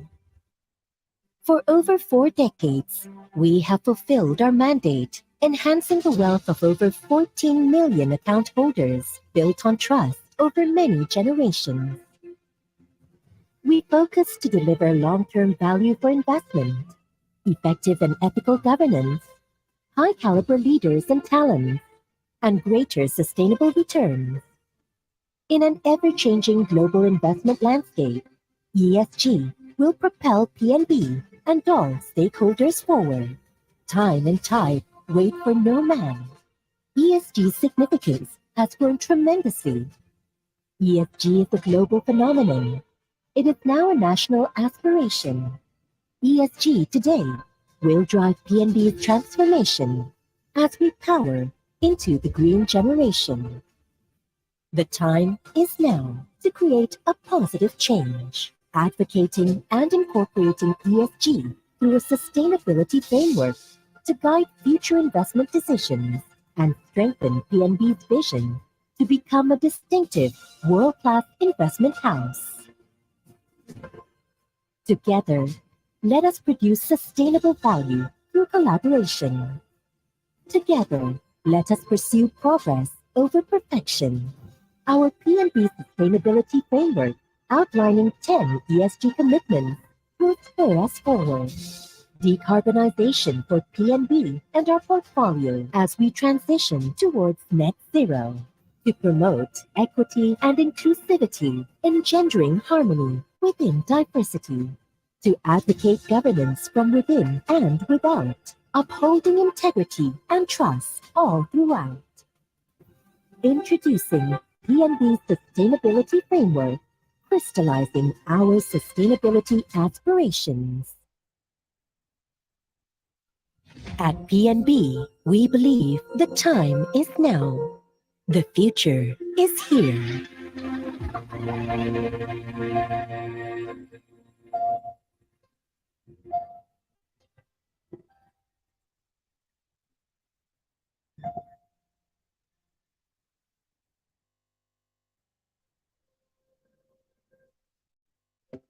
In order to achieve its goal and to broaden its scope of study, Universiti Sains Islam Malaysia USIM has established the Faculty of Economics and Muamalat in 2001, which began its first intake of students for a new program, this Bachelor Degree of Muamalat Administration with Honours in May 2002. The faculty serves as another platform to produce graduates who are knowledgeable, skilled, and professional in the field of Muamalat administration. Our vision holds the desire to uphold knowledge and produce individuals that have undergone a strong Islamic education who are able to contribute to the society, country, and world at large. Our mission: determined to be a faculty that is preferred and referred to in the fields of Islamic economics and Muamalat through a program of study that meets the needs of the stakeholders and academic output that is relevant to the needs of the community. Currently, we offer 5 degree programs and 7 postgraduate programs, as well as master and PhD programs by research in the field of Islamic Muamalat, Islamic accounting, Islamic marketing, Islamic corporate administration, and Islamic banking and finance. In addition, the faculty is also geared to further develop the spirit of Islam by opening up space for researchers and educators to study, do research, and disseminate knowledge related to Islamic economics and Muamalat. The area of Muamalat administration is one of the areas enjoined in Islam, the time of Rasulullah sallallahu alaihi wasallam. Apart from that, to provide guidance to Muslims in their relationships with fellow human beings, the field of Muamalat also plays a crucial role in arranging and organizing the structure and administration of human management. The progress of a society will be measured not only in terms of its level of faith, but also its endeavors in this world. Today's modern and progressive Islamic societies must not only have a high level of knowledge in terms of monotheism, Tawhid, and Sharia, but also the knowledge of Muamalat for the sake of the well-being of the members of the societies in this world and in the hereafter.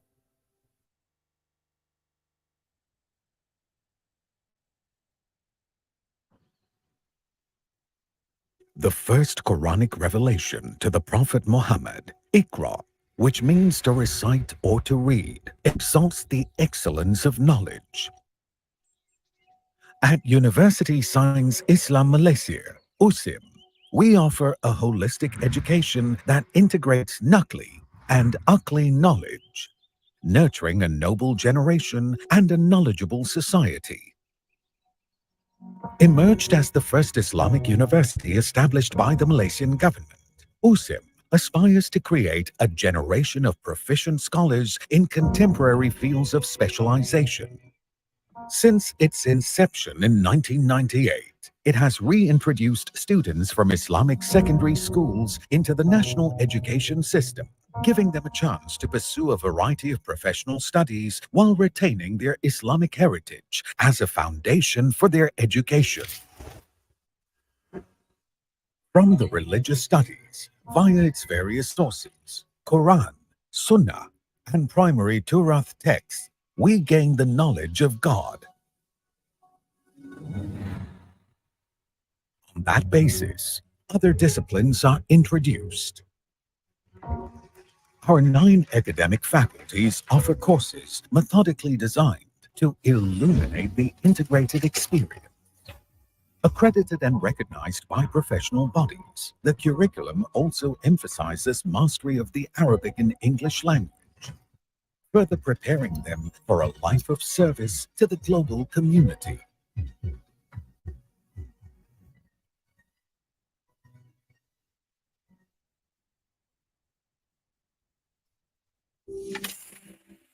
The academic and research foundations at USIM, with a particular emphasis on diversity and inclusivity, health and social well-being, sustainability, cybersecurity and digital well-being, and knowledge for change, serve as the cornerstone for the curricular pillars.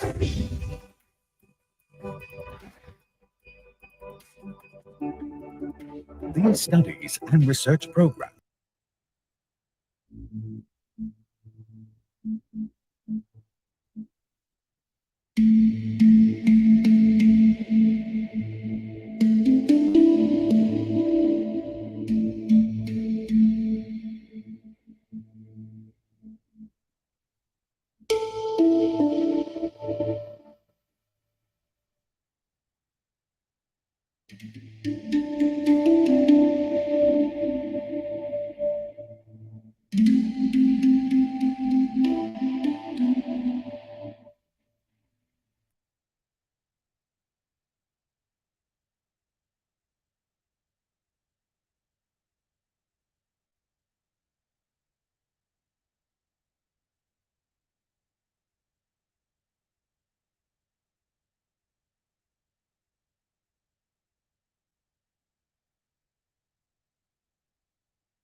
senior researchers, Dr. Wan, we have Prof. Samsir from INSEAF, and we have Prof. Azila from Bukhari University, and also Prof. Aisha from UKM. So I risk of not mentioning everyone's, but I mention all the seniors one. Yeah, inshallah. Okay, we have a bit of challenge for our session today because of the arrangement of the room, perhaps, because now we are at the front and the participants are quite at the back. So I think for the 1 year forum, 1 hour forum session that we have here today, inshallah, this will be an engagement for all of us on Maqasid. And please feel free to ask questions to the three panelists that we have today, inshallah. Okay, and the title of our forum today is Maqasid al-Sharia and Responsible Investment Index. And before I go to ask the questions to the panelists, I will introduce the panelists. The first one next to me is Prof. Fauzias. Prof. Fauzias has long history of being an academic researcher. Started in UKM. I kind of hafaz the profile of Prof. Fauzias. We were in the same team in Islamic Finance and Wealth Management Institute for some time, and then she did her accounting degree starting from diploma, and then later Prof will do the correction because I don't want to, read the long profile here. And then in USIM, prior to joining USIM, Prof Fauzias was in Oxford for the Islamic Finance Share Research from Securities Commission, and then visiting professor, and then later in USIM and heading the Islamic Finance Wealth Management Institute, and now she's leading the research on Maqasid Sharia Development Index, a research that Prof. Fauzias leading, doing the research with PNB. And then also research on the Waqaf benefit donors. So those are the two major, Islamic finance related research that she has in USIM. And next we have Dr. Basri. Okay, Dr. Basri is the head of research, head of research management in Pemodalan Nasional Berhad, and a member of Sharia Advisory Council, SAC of Bank Negara Malaysia, Board of Directors of ASMB Wakalah Sendirian Berhad, and a member of Joint Wakaf Distribution Committee, ASMB Mawib. And he obtained his BA Honours in Islamic Jurisprudence and Legislation from University of Jordan, Amman. And later his Masters in International Islamic Universities in Islamic Revealed Knowledge and PhD in Islamic Law from University of Birmingham, United Kingdom. And prior to that, we actually were in the same Sharia committee in Bank Pembangunan. So that's when we know each other quite a bit in discussing about Sharia issues in Bank Pembangunan. And finally, we have Dr. Amir, Prof. Amir. He did his presentation just now, but let's, I brief a little bit about Prof. Amir. Prof. Amir Shaharuddin is the Director of Academic Management in Universiti Sains Islam Malaysia, and he obtained his bachelor's degree of Sharia from the University of Al-Azhar, Cairo, and Masters in Business Administration from International Islamic University, and awarded with PhD degree in Arab and Islamic Studies from University of Exeter, United Kingdom, back in 2010.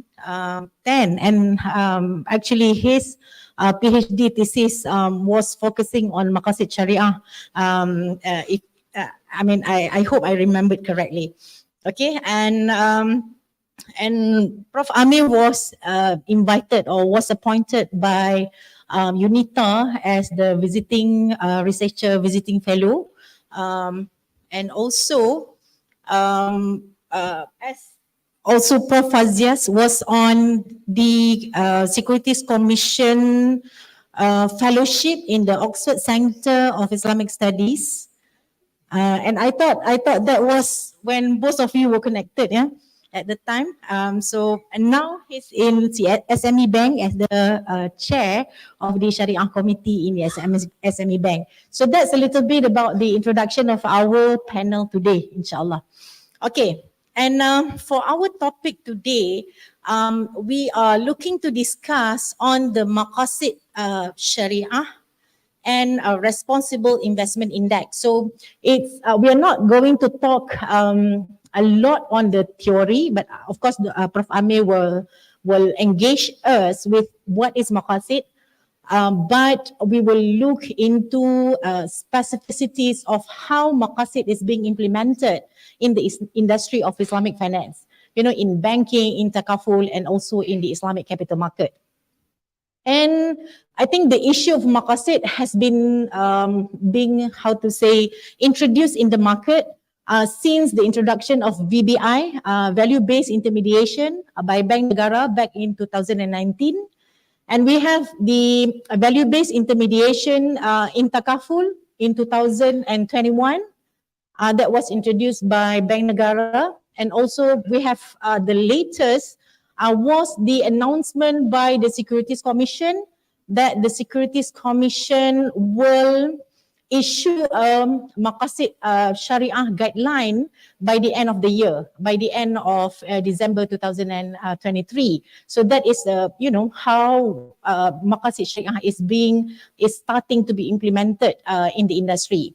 So with that background, I would like to ask Prof. Amir, the salient concept of Maqasid Sharia. What is it in probably 3 minutes, Prof. Amir, and then, engage us on how it's being implemented in our Sharia compliant industry. Silakan, Prof. Amir. Thank you very much, Prof. Zurina. I just want to refresh our understanding on Maqasid.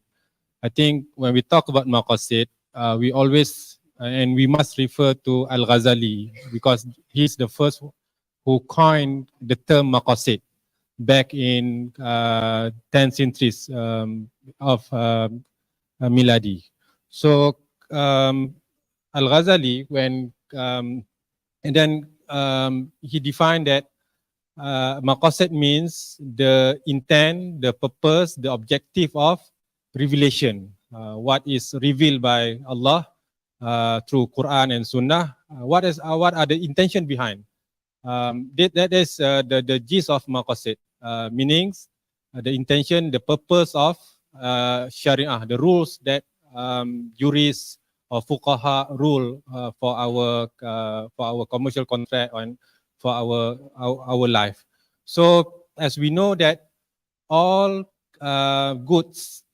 goodness defined as maslahah, and all those contradict to maslahah, we call it as mafsadah.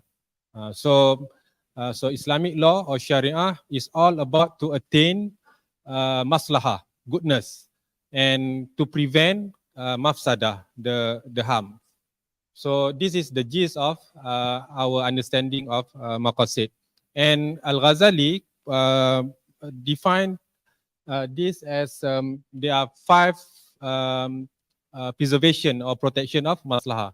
This is during the Al-Ghazali time. So he defined maslahah ni, there are 5 scope of maslahah: to protect our religion, to protect our life, to protect our intellect, to protect our lineage, and also to protect our wealth.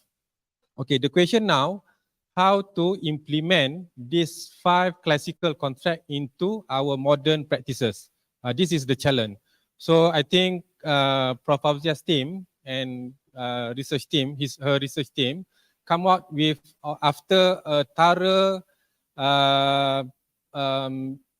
what we call research on this issue, so they come up with, I think, a very good suggestion.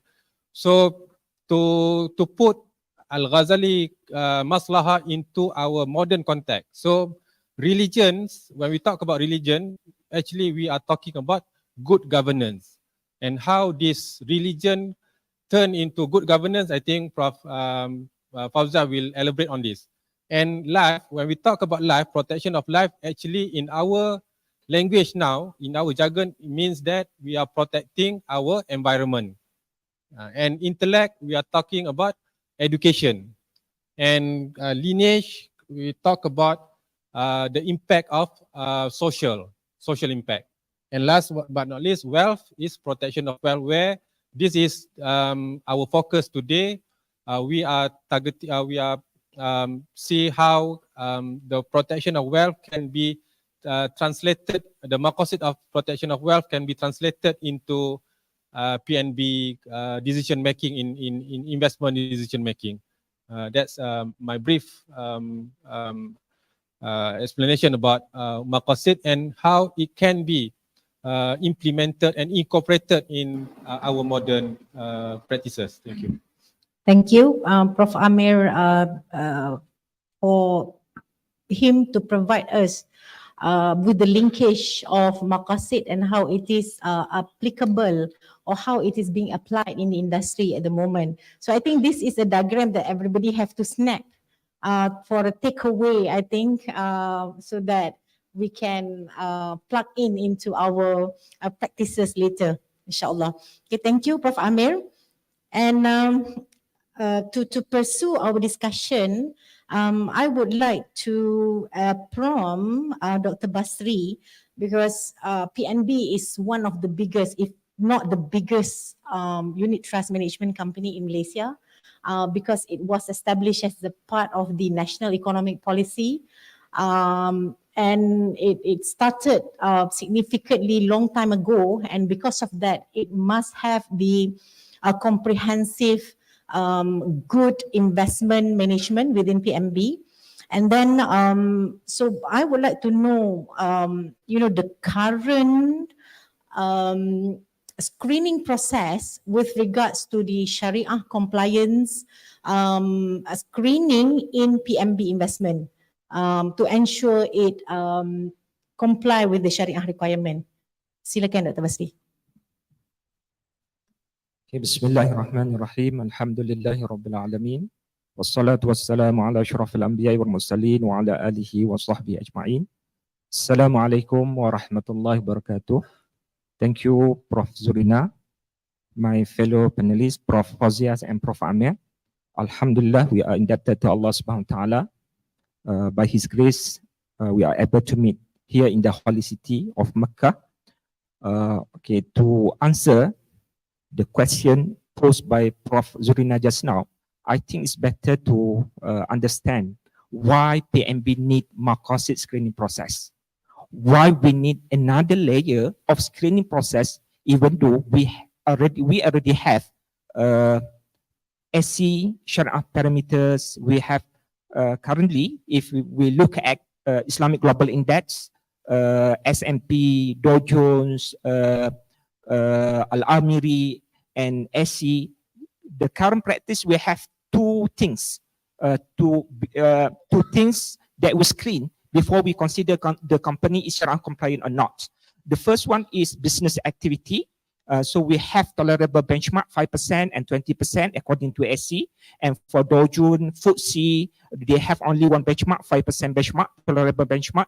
And we have financial ratio, meaning to say we have cash over the total asset, debt over the total asset, and account receivables. So these two things are the screening process that are practiced by the global index and also SC. So for PNB, why do we need another layer of screening process? To answer this question, yes, currently we have maqasid, PNB maqasid screening process. Why we should have this one? I think the first answer is because by having this current screening process, some companies do not meet the parameters. So the company becomes Sharia non-compliant company, even though the company is very important to Muslim society, even though the company contribute a lot to this Muslim society. This is the one. The second is sometimes from investor perspective, like PNB and other GLIC like EPF, Tabung Haji, and so on, we want Sharia compliant companies. We want to invest in Sharia compliant companies, but there is not enough supply. Even though there are demand to invest in Sharia compliant companies, but not enough supply. So this prompt PMB to have another screening process. Otherwise, we cannot move forward. So on top of that, PMB is a GLIC, Government Linked Investment Company, which is given certain mandate by the government. Because if you look at other GLC, EPF, they have their own mandate. Tabung Haji, they have their own mandate. Co-op, they have their own mandate. And the same is true with PMB. We have our own mandate. And our mandate that make us to invest in certain asset class, which is very important, asset class, and in particular, public equities. So I share with you the fact and the figures. Why I say so, why I say that PMB need another layer of screening process. So this is the mandate given by the government to PMB when PMB is established in 1978. Two mandates were given.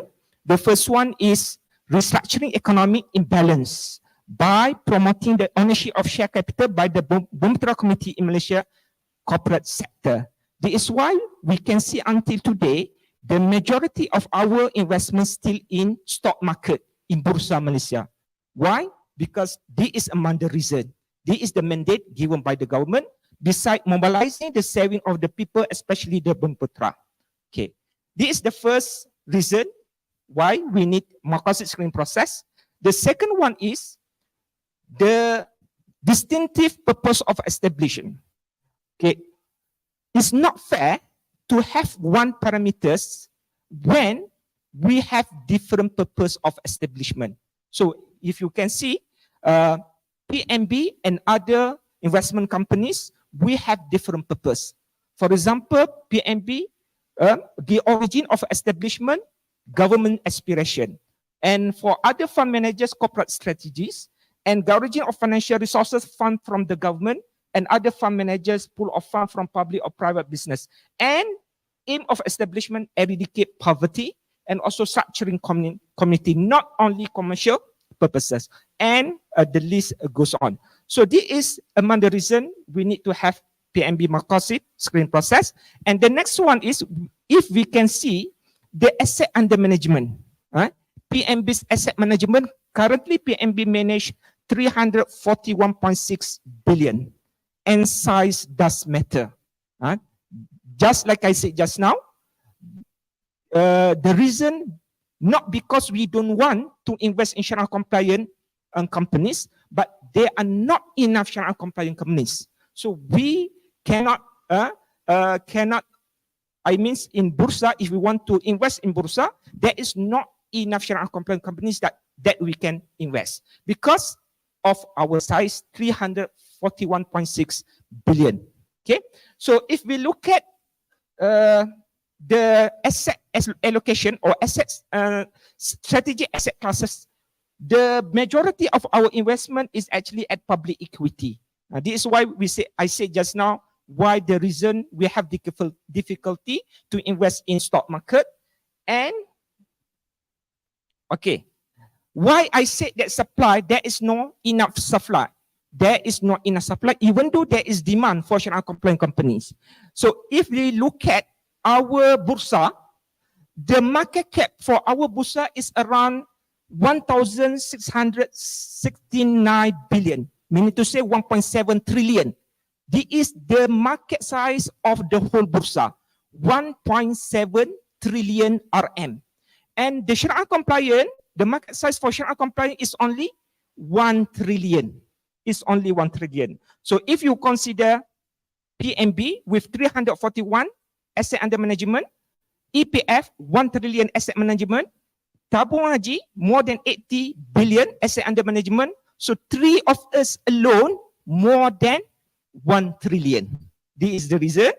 And if we have further screening process, internal screening process, we do not have enough companies to invest. This is the first, and the last thing I want to show you, in terms of financial sector. In terms of financial sector, we have a lot of Islamic banks in Malaysia. We have a lot of Islamic bank, but only few is listed. Only few are listed, and we can only invest in BNB Holdings Berhad, Bursa Malaysia Berhad, MQA Equity Holdings Berhad, Malaysia MBSB, and RCE Capital Berhad. So if you look at the slide here, total market cap for financial sector 398 billion,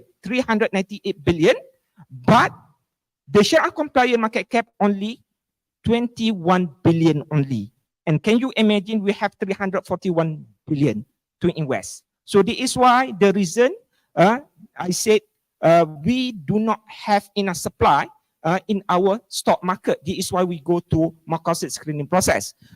Just to put in context how big our bursa, our stock market compared to other market. I said just now our market, the size of our market is 1.7 trillion RM. Now we are in Saudi. There is one company in Saudi, Aramco. The market cap for Aramco alone, 8.37 trillion riyal. One company only. Trillion riyal. And we 1.7 trillion for 900 companies. The whole country. So one company, Aramco, 8.37 trillion riyal. And Microsoft Corp, one company only 2.39 trillion USD. And we go Apple Inc., 2.78 trillion USD. And currently Tesla, if we talk about Tesla, the market cap for Tesla, I checked this morning, 760.3 billion USD. So can you imagine how big the companies and how small our market? So this is why we transform the concept of maqasid Sharia to mathematical formula. To mathematical formula, there is weightage, there is value. So we have our concept, 3 layers of concept that we do the screening process. Meaning to say, to be summarized, let's say in our stock we have in our universe of stock 300 companies. So for the first layer, we do the screen process according to SC parameters first. So whatever accepted as Sharia compliant by SC is accepted as they are Sharia compliant. But the rest, around 30 companies, 40 companies, they do not meet the requirement. So this one, 30 companies, 40 companies, we do PNB maqasid screen process, and there are 3 layers of process that we do to come up with the decision whether we can invest or not. Wallahu a'lam. Yeah. MashaAllah, I'm learning a lot on the stage here on the process on how PNB screen its Sharia compliant investment. And perhaps actually we're going to have quiz, yeah, because we would like to make sure who's listening and who's not. So Dr. Basri has mentioned what is the first step of the PNB screening process that PNB has applied, is currently applying. So what is the answer to that? And the AJK could, collect the answer, put it on a piece of paper, and who's the first who will get the right answer will get something from the organizer. Okay, so that is the first thing that PNB does when PNB screen its Sharia compliant investment. Okay, actually the plan was to invite Prof. Fauzias to explain about what is the current or the latest screening process that is PNB collaborating with USIM, which now please, ready your mind that this will be quite technical because, Prof. Amir has briefed on maqasid and how it is being implemented in the industry. And Dr. Basri has mentioned about how, why the screening is needed. And we have the current implementation within PNB where the first the question that I posed to you, and we have like 3 other steps, Dr. Basri, what PMB is doing right now. I think it's only right that you have to continue on that. And after that, Prof. Azias will brief us on the latest development of PMB screening. Silakan. And we have, wah, dah dapat jawapan. Masya Allah. Dr. Norman dia.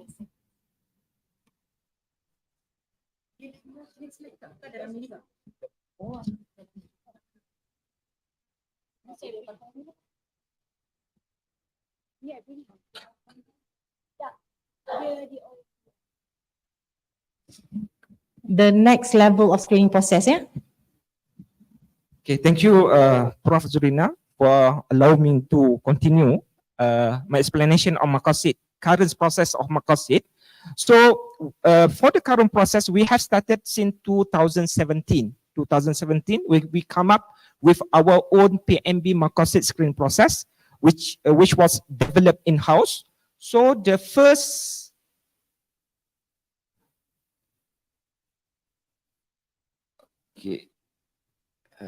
the first one, like I said, from our unit, universe of stock, we screen according to SC, whatever stock that do not meet the requirement of SC, we go for PMB Maqasid screening process. So, what is Maqasid screening process, PMB Maqasid screening process? Prof. Amir just now mentioned about 5 dimensions of Al-Ghazali on Maqasid. Protection of life, protection of religion, and so on. So we expand these 5 maqasid to 8 maqasid, which is we consider it maqasid tabaiyah, supporting maqasid that support and protect the 5 primary maqasid. So from this maqasid tabaiyah, supporting maqasid, we look at the dignity, eradicate poverty and destitute, eradicate ignorance, this for protection of deen, protection of property, job opportunities, eradicate poverty and destitute, protection of life, security, eradicate diseases, protection of reason, technical expertise, technology, eradicate poverty and destitute, eradicate ignorance. So some interconnected, and some maqasid, they are interconnected between these 5 dimensions of maqasid. Okay, so next what we do, okay, there are 3 layers of the process. The first one is we identify the strategic sectors. So what are the strategic sectors? These are the strategic sectors, means involvement of PMB in strategic sectors in Malaysia, like transportation, manufacturing, wholesale, agriculture, construction, education, admin, human, accommodation, ONG. So this is the sector that are selected that we can invest. All right. This is the first step, the first stage or the first step. After after identifying the sector, we go to classify companies into major, core, and trading. So major, core, and trading based on quantitative scoring. We have 7 quantitative scoring.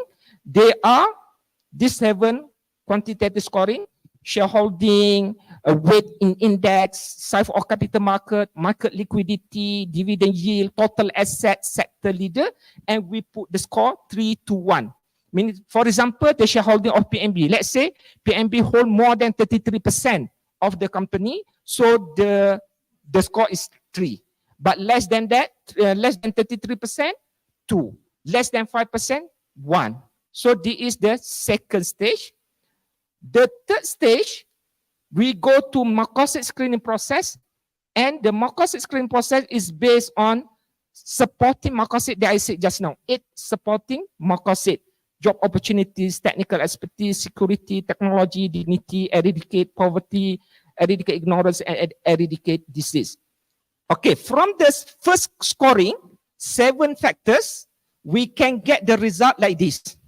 Let's say company A, so from 7 factors, some got 2, some got 3, some got 1. So if minimum 16 or 76%, so the company is considered major. And if minimum 33%, the company is considered core. and less than 7 is considered trading. So what is the impact of this classification? Okay, so second layer, we have categorized the company to major, core, and trading. So we go to the next screening process, the last process, which is the Maqasid process, 8 key factors. Job opportunities. What is meant by job opportunities is offer employment to Malaysians, in particular Bumiputras. So based on annual report, if the company declare the number of employees, we try to check whether Bumiputra are the majority or the minority as the employees of the companies. So, and high technical expertise like aerospace and so on. Security, if the company involved in media, utilities, healthcare, transportation, basic food, defense and property, we can consider is under security, under Maqasid 3. And if there is involved technology, the company have R&D, so this is Maqasid 4. Maqasid 5, dignity. What is meant by dignity is board of directors composition or senior management Bumiputera more than 50% in the company. And Maqasid 6, CSR economic development, CSR education, CSR health. So we got from the second stage, we have major, core, and trading. So when we go to the third stage with 8 key factors or key Maqasid, so we can have this weightage, 0, some got 0, 3, some got 2. So for example, the company is major. The identifier is major based on second stage. The whatever value they get from the Maqasid is 3. So if there is no value, 0. So it's either 3 or 0. This is for the major company. For the core company, if the company got the Maqasid, it got 2. If non-Maqasid, the company got 0. And for trading, if the company got the Maqasid, got 1. And there is no Maqasid, got 0. So we classify after that the company, minimum 18, 75%, Doruriyat, essentials, minimum 8 hajiyat, complementary, and minimum 1 tahsiniyat. So the result is like this. So we have company under hajiyat, there are company under tahsiniyat, and there are company under doruriyat. And for your kind information, one of them, when we did this screening in 2017, we have British American Tobacco Malaysia in our universe of stock. But Alhamdulillah, we dispose the stock based on this result that do not meet the Maqasid screening process. But for Maybank and Citibank, we do the Maqasid screening process and the result is sometimes Doruriyat or sometimes Hajiyat. So this is based on this, we table to our Sharia Advisory Committee to get the approval before we can invest in these companies. And sometimes, you know, like company, I can give you one example. One company, the business is okay. Normally, the business is okay related to construction, related to property. But most of the time, we found that the company is Sharia non-compliant because of debt ratio or sometimes cash ratio. But normally, debt ratio, meaning to say the debt more than 33% from the total asset of the company, and the debt come from conventional loan, not from Islamic loan. So what we did last time, we write to the chairman of board of directors of the company to ask them to resolve the debt issue. And they respond, they give the response, and some company, the reason because they bought the land or the investment in overseas and so on, so they promise to convert, and we monitor it during our SAC meeting. Wallahu alam.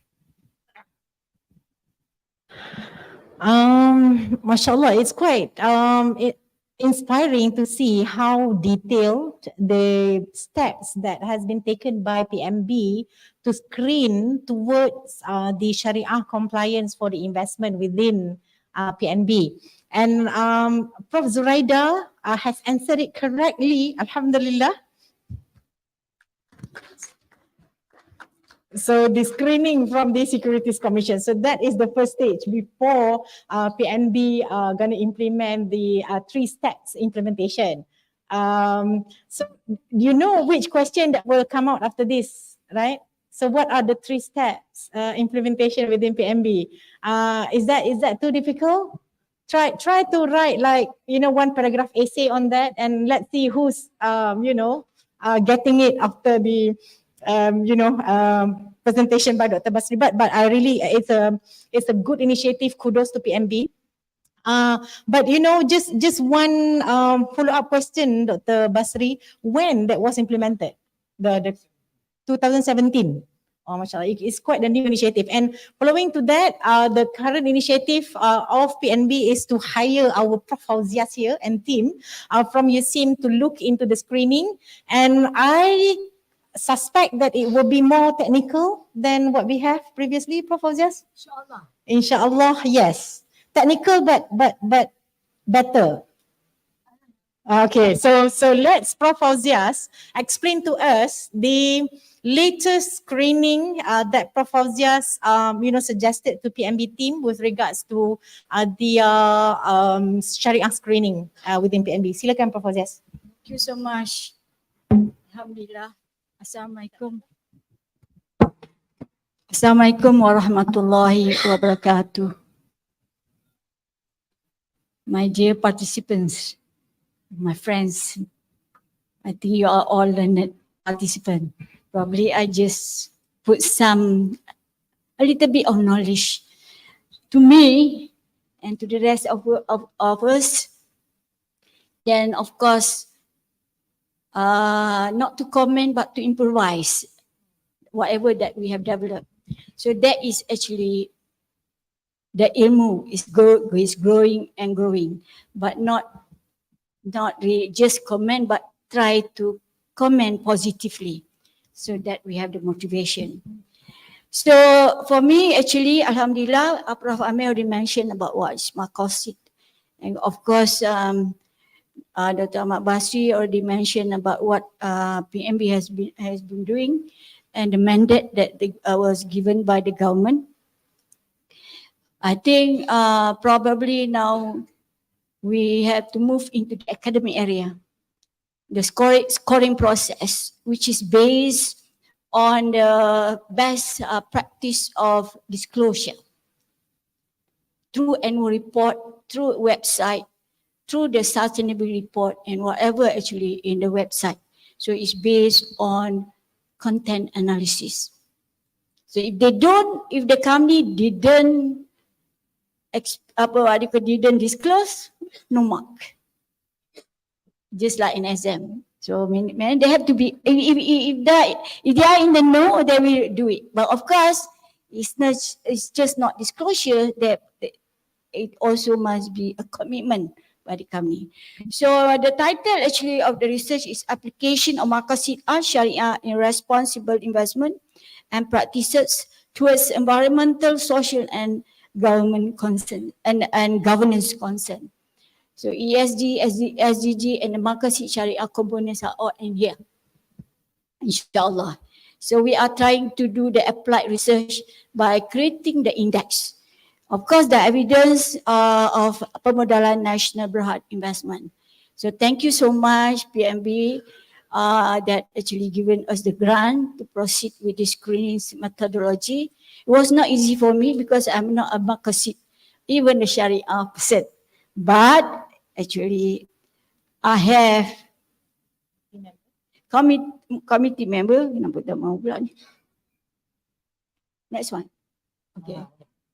Okay, I am actually just coordinating the team. USIM, we have many actually Sharia scholars. I got the advantage of that. Good environment. In Melayu said, I am surrounded by the Ustad and the Ustazah. Ustad first, Prof? Ustad dulu lah, Ustazah, Ustad. Okay, Alhamdulillah. So if you see here, kenapa ini dia tak mahu ni?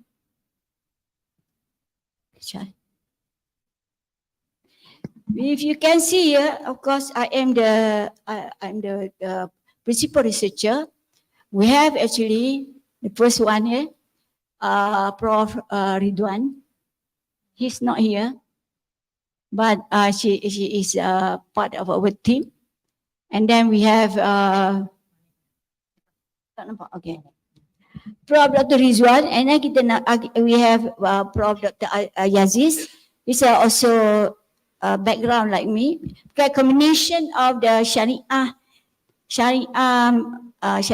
what they call scholars, and also a conventional finance like me, which is Associate Professor Dr. Yaziz, Associate Professor Dr. Ainul Ashikin, also just like me. And also here we have the Ustazah Shahida, our Deputy Dean. And of course, we have also Dr. Noaina, and we have Dr. Hisham Sabri, our halal expert. So we have three kind of expert in the Sharia aspect. So of course, it wasn't easy because usually like us, myself and the three others, actually we are more on the bottom line of business. So, and then of course we cannot read the kitab. We cannot read the kitab, but they all here, Dr. Hisham, Dr. Shahida, and Prof. Ridwan, actually they know. And in fact, we also engage what they call the research assistant as our translator, which is good in Arabic. So we have to open up the kitab. So that is the background. So of course, some of my friends here, they know that I am not a Maqasid Sharia, but I am surrounded by these people, and also some of them which is not in this in the list. Prof. Amir is also actually helping us. So there, we have four actually, but I'm going to just mention one and two. To develop the new approach to responsible investment that integrate the framework of Maqasid Ashirah in PMB, portfolio management and investment strategy. If you listen just now, the size of the assets is huge, but it's not just as compared to Aramco, of course. We can't compare with that. We maintain what we have, inshallah. And then first we have to develop the framework. Second, we have to apply the Maqasid Ashirah, which we call it SRI index, that can be used as investment analysis and decision-making process in PMB investment portfolio. But I understand it become a guideline. Of course, after we give this blueprint, inshallah they will use it. Of course, how they probably it will be improvised according to the activity of the companies, inshallah. The third, fourth, and fourth, I'm not going to what they call to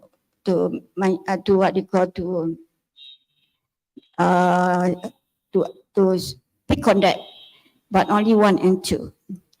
Definitely the process also. The process actually, first we have to identify the indicators through literature reviews. This is where we open up the kitab. And then of course they have, the group that can and that know Arabic, they discuss in a special workshop.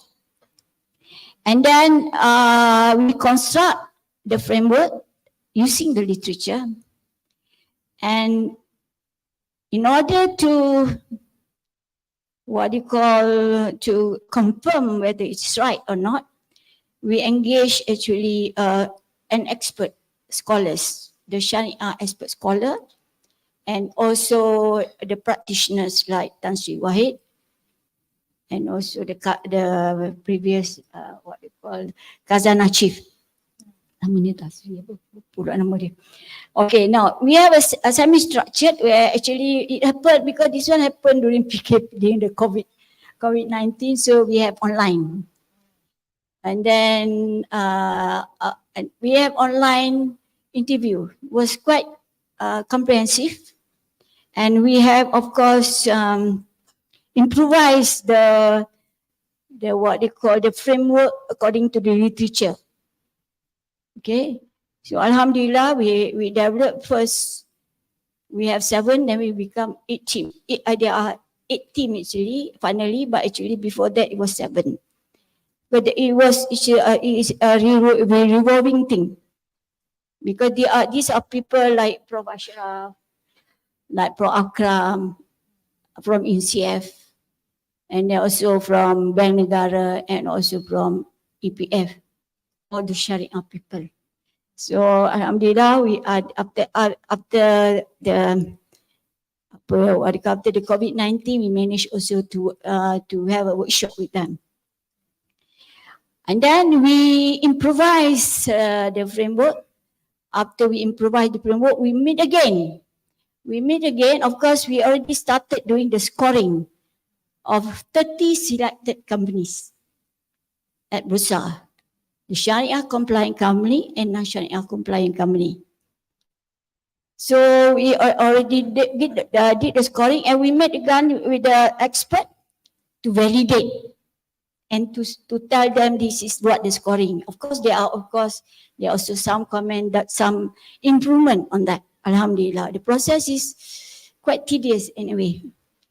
Of course, we use the quantitative approach using the what you call the content analysis, using the disclosure, using the keyword. We have the keyword as well.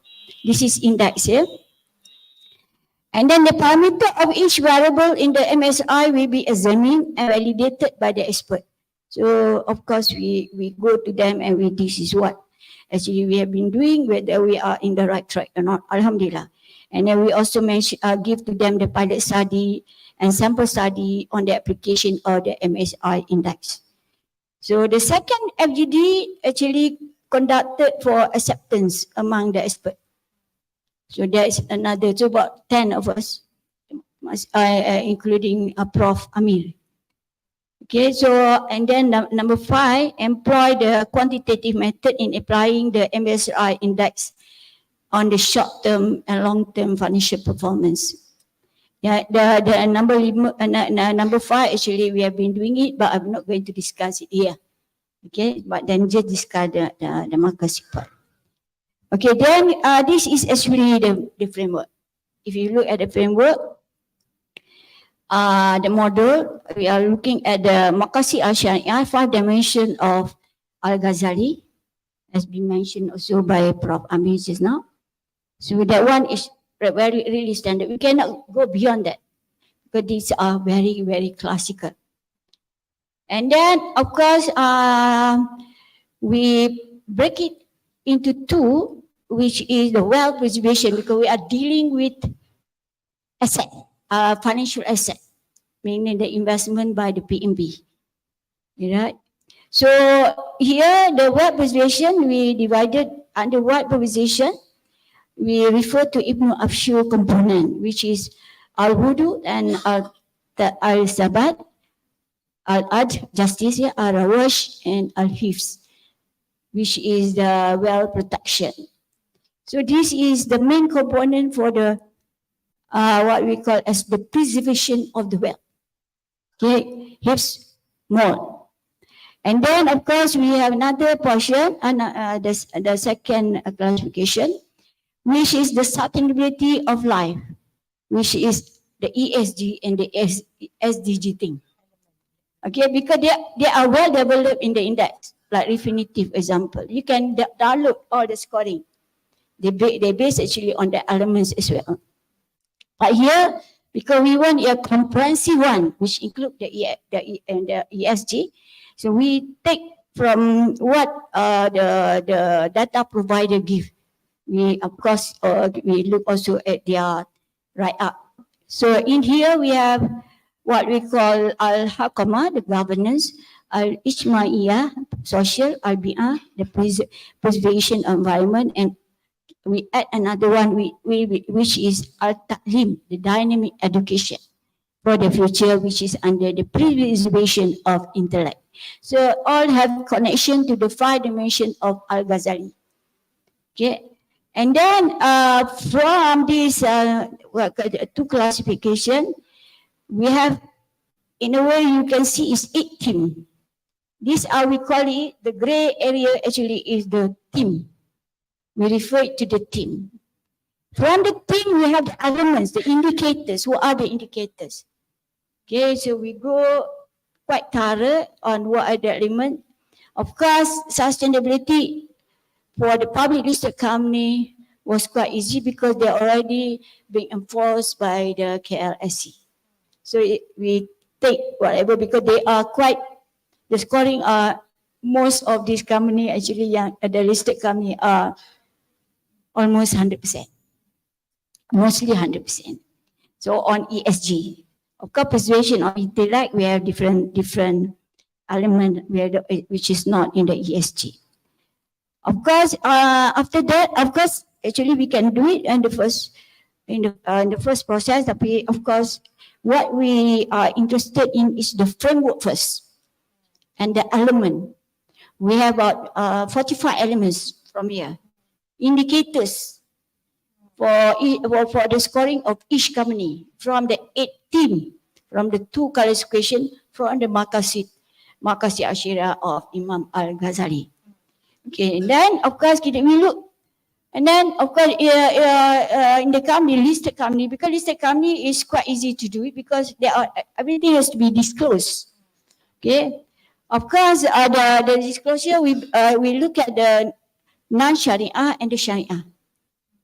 Even though the Sharia compliant, if the indicator, the elements, we got the scoring, we don't penalize anything. But if they are not Islamic Sharia, we penalize it by dividing it by 2, or the contribution of the Sharia in their business activities. We go more detail from what SC is doing. Okay, we calculated even the debt ratio more detail, the what they call the Sharia activity, that means the activity from the Sharia compliant also more detail. How many percent non-Sharia? We penalize them with that.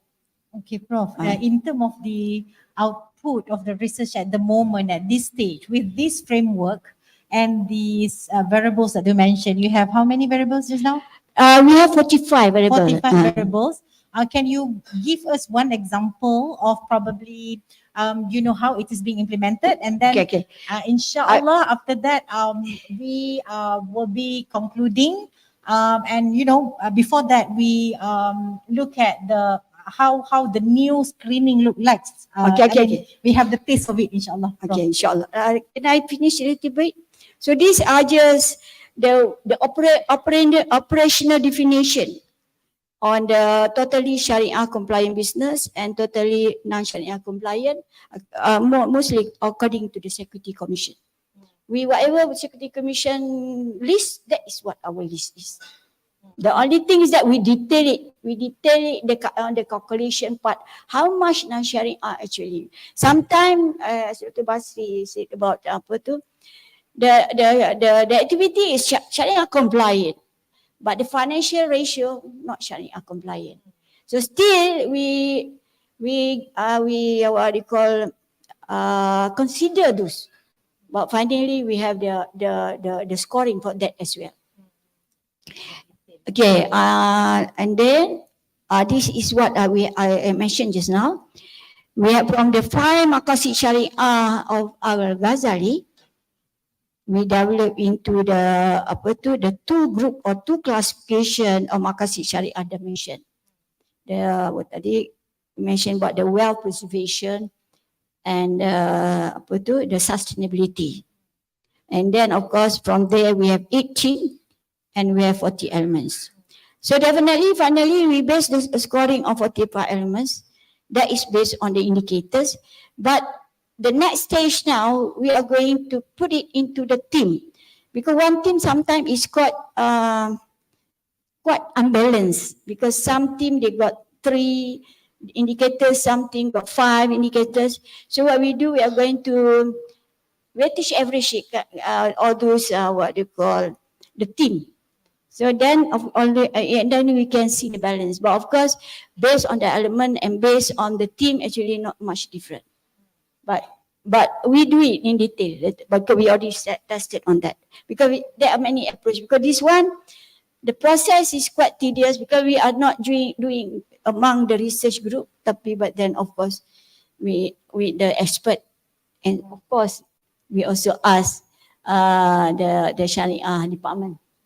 Because they, of course, because we kita ni tak nak syok sendiri kan. Maksudnya we are not doing it for the sake of doing the research. We want somebody to use it, and they have to understand it, and they say and they comment it, and we can improve, still improvise. Tapi to me, I'm quite strict because this is academic. If there is no disclosure, no disclosure. Like Astro, for example. Kan, how do we say it? Because they don't mention at all in the report, so they are classified as the scoring. Yeah, the scoring is under non-permissible. Okay, under non-permissible. But there are elements, but because you don't, they have to be smart in disclosing whatever activity in terms of the Sharia. Because you know, like PMB, not much supply to be on investment to be invested. So the next stage is we have to go in detail, even though they are non-Sharia. But like Movement Group, for example, they have the Sharia group and they put it in the report. Not easy for us to give the scoring because it is really based on disclosure. Not just by the mouse. Just not by saying it. Just because you are the ROC's program at Astro, then actually they are Sharia. Not necessary because they have to report it. This is a public listed company. Public got to know it. So meaning they have to disclose whatever things in here, inshallah. But for the time being, Makasi is not there. So we have the 8 team, we have the 45 elements. So these are the detail, the elements. What are the detail? And of course, we also have the keyword. We have actually now at the moment, actually we concentrated on all sectors. But of course, by our financial institution and the non-bank institution, they are different. But we try to, how do I say that? We try, for example, there is no Sharia audit at non-financial institution, but they must have halal operation. And there is no audit Sharia, right? But then actually it is a move also to do that. And some of it, even the Sharia compliant, they don't have zakat. They have the audit Sharia. Of course, the financial institution is really being monitored by the bank negara. They have the what they call what's supposed to be done. Jadi all these are quite detailed. The public, we have to tell the public what actually they have been doing. But of course, using disclosure. Okay. But of course, you seek disclosure, but not just through interview. You don't go to the field. You just go to the document that they have. Because they are public publishers. So we have all these, what they call 45 elements. So these are finally these are scoring. The next stage, maybe the second round, we go to the scoring, how actually it is being calculated. Because it is based. Because there are many, there are also alternative to the scoring process. Ranking, what they call ranking hierarchy, for example, it's not that easy to do. But we tend to do it, but when we have the panel, they have to rank it. But of course, at this time, you can see probably that it will be changes later. But we use the disclosure if they have, give one mark, another if they have commitment, because commitment they must committed, because meaning through activity, the financial allocation they must have. So now actually it was difficult first because we did it manually through we have the research assistant. But now actually we already developed the artificial intelligence search engine already being done. Of course, now it's really under the testing of PMB, because we go beyond what we are supposed to do, because this is the intake. Yeah, AI. Of course, we do it internally. Our what they call our another department of information system, yang is good in artificial intelligence, and we paid minimally. Not like the outside consultant, because we are actually a group that know each other. So alhamdulillah, this is the scoring. Just now we have Dr. Basri's mentioning about it. So if the scoring non-Sharia compliant, we can see the scoring actually from what they call from 25 and below, they are non-Sharia compliant, and also the C level also non-Sharia compliant. Like we tested on Genting, Genting, and then apa lagi? A few, and then actually all these are under non-Sharia compliant scoring. And then the Hajiat, this is where the siasah part comes in. Okay, usually they also disclose the Sharia component in their annual report. So from there, actually, because actually they get the full mark originally, but because they are non-Sharia compliant, we have to penalize according to their non-Sharia contribution. Okay, so it's more detailed than what SC is given. So of course, in here we put it under Hajiat. At first we have to put the holding, tapi we somehow just open it for PMB later on to implement this. Because we don't want actually to contradict anything. So we say it's Hajiat. And then at the end, I mean, if the mark is 75 and above, it is Sharia compliant. There is usually is the Sharia compliant company. Whatever SC is given, because they have a good scoring. Again, they scored this, but nobody got the 100% anyway. So that's all for the first round. Thank you. MashaAllah.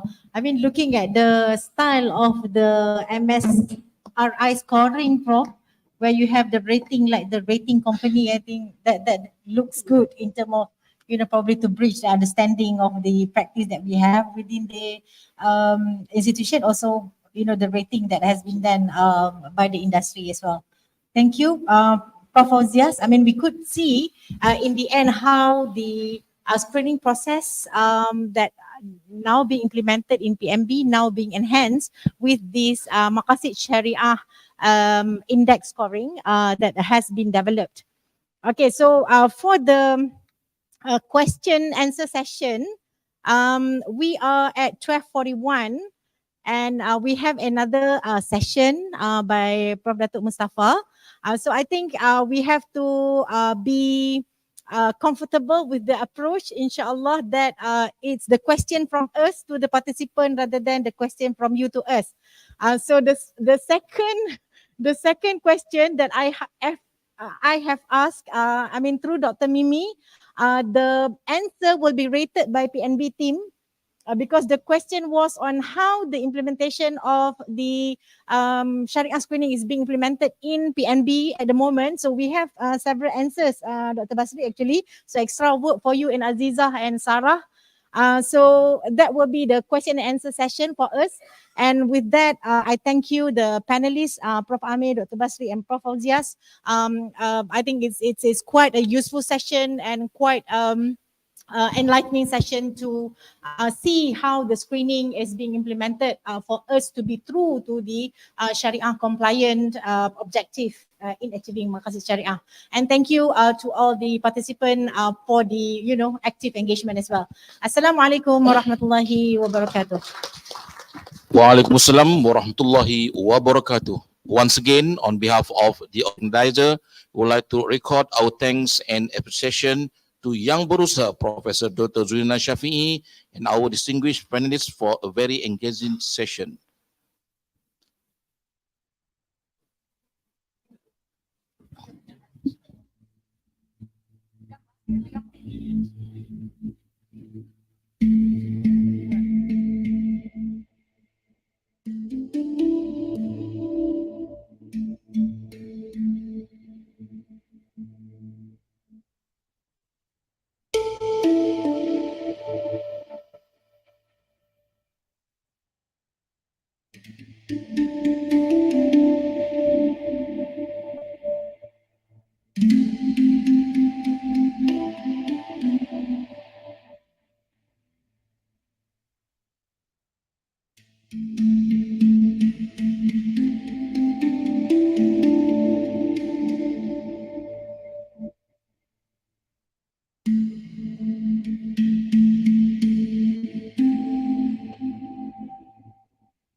Issued by Malaysian Institute of Accountants, MIA.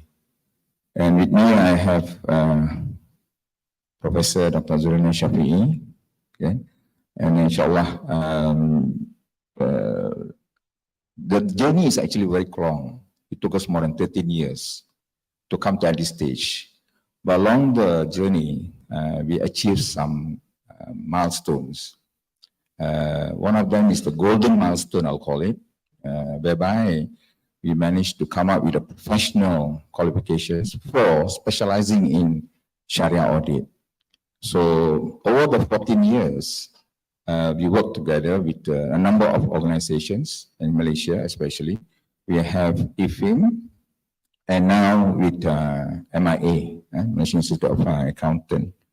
And my team, actually, I was asked by the research team leader, Professor Zurina, and inshallah, I think she can continue a little bit again. Professor Zurin, myself, Dr. Nur Azalia, Dr. Sophia, and of course, Dr. Muhammad Iqmal, in this team of coming up with the Sharia audit. Just a little bit of the history. During the early stages of the development of Islamic finance or banking, we saw the concentration of work, research work, and industry and everything towards the financial instruments, product development, and so on. Musyarakah, murabaha, mudarabah, and so on. Yes, very good. And then they managed to do a lot of work. But when we met, we said that something is missing, the gap. The gap was looking at the audit side, not just reporting. I think just now the team also said about the special reporting, which is very important, but everyone was looking into that side, not to what was the internal process, how it was audited. The internal process was much more important. And alhamdulillah, I think the team managed to get an appointment with the CEO at that time, by Muamalat, and we went to approach him. And we asked him, are you all doing Sharia audit? What is Sharia audit? And then, is your team doing Sharia audit? So why don't you talk to the internal audit department and see what they're doing? And then we found out that there were not much work on Sharia audit. Okay, then we started to write the books, offer this as a course, and then along the way, okay, and then we were approached by a number of organizations. As I mentioned just now, by IFIM, and then now is the MIA. MIA, we knocked your door once upon a time. We said that, you know, your members need to be trained in Sharia audit.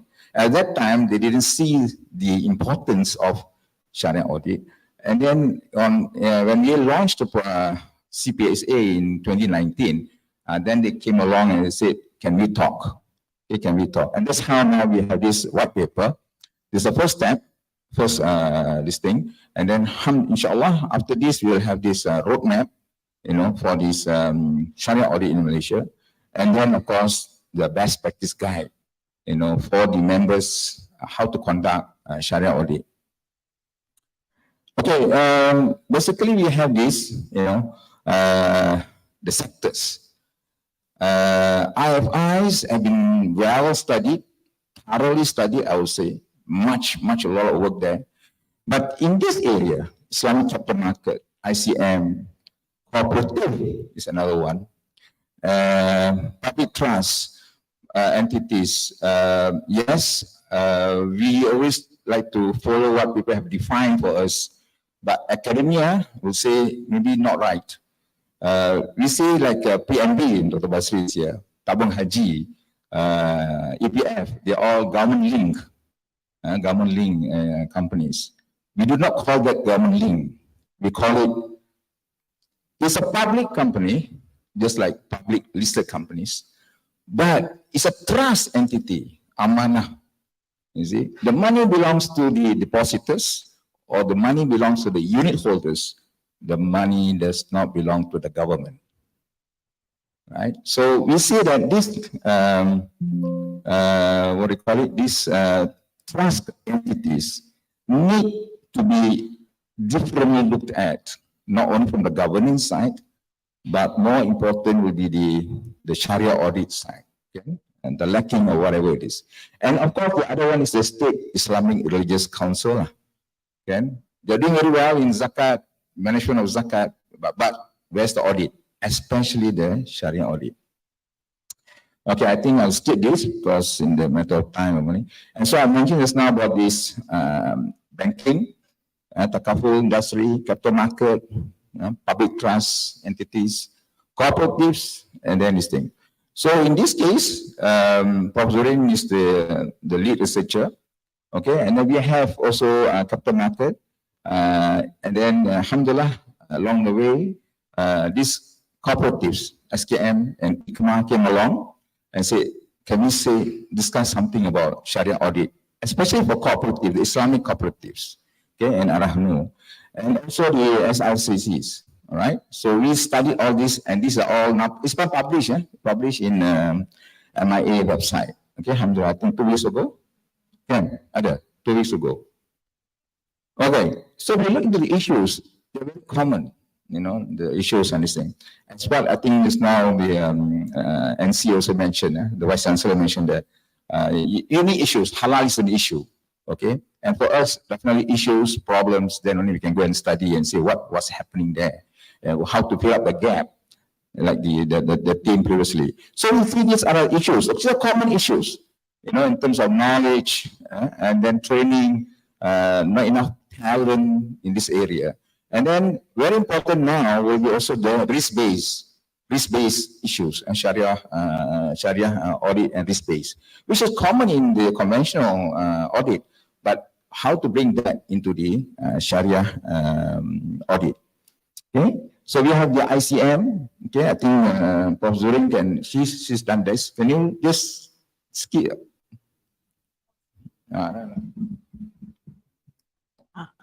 Okay, thank you, Dato'. Can I have? Okay, thank you.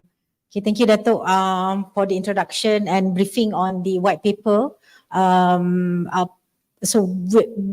Which we consider as a national policy because it's looking into the current state of Sharia audit in the sector that Datuk has mentioned, Islamic banking, takaful, Islamic capital market, cooperative, arahnu, and so on. So what we did in the white paper was we identified the challenges that are plaguing these industries with regards to Sharia governance and audit. These are the top 3 issues in Sharia governance and audit, which you could see here is inadequate knowledge of operational Sharia issues by frontliners, means that the industry of Sharia compliant industry are still grappling with the Sharia compliance, the operational issues in Sharia compliance. I mean, let alone Sharia audit or the checking of it. People at the operation is still having issue to implement it. And then insufficient numbers of internal audit, especially the Sharia audit, and also the dearth of talent for the appointment of the compliance officers. So these are the what we call issues in the Islamic capital market. And when we do the research, the compilation of the issues are quite similar. The industry is having, be it in Islamic capital market, Sharia, in Islamic banking, takaful, and other segment of the market. So what we actually compile in this white paper is the challenges within the industry that has been mentioned. So here are the what we call points that we have, which inshallah we will be able to circulate. And this is the white paper actually also is readable on MIA website. So you could have full white paper, and you could actually learn about the challenges within the industry in Sharia-based industry. Okay, I mean, what I would like to conclude here is the way forward to this project with MIA with the introduction of white paper. Later, inshallah, we will have the roadmap of the Sharia audit in Sharia-based sector. So we don't actually, discriminate on the Sharia governance and audit in the Islamic banking sector only, but also in other Sharia-based sectors, be it in investment management company and so on. And that will be the roadmap of the Sharia governance and audit for the nation, as well as later best practice guide to guide the both internal auditors, internal Sharia auditors, as well as external Sharia auditors.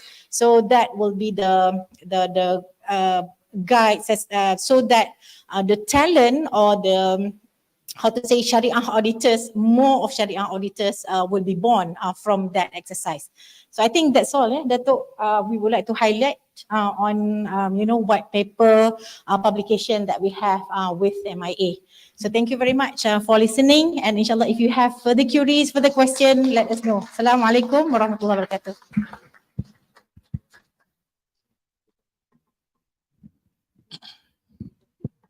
Thank you so much for Yang Berbahagia Professor Datuk Mustafa and also Professor Dr. Zulina Shafi for your presentation. Thank you so much.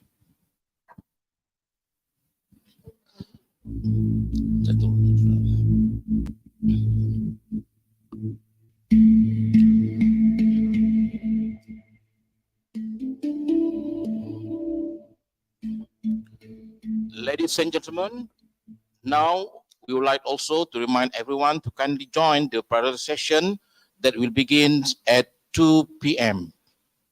We will take a break for lunch and perform Zohor prayers.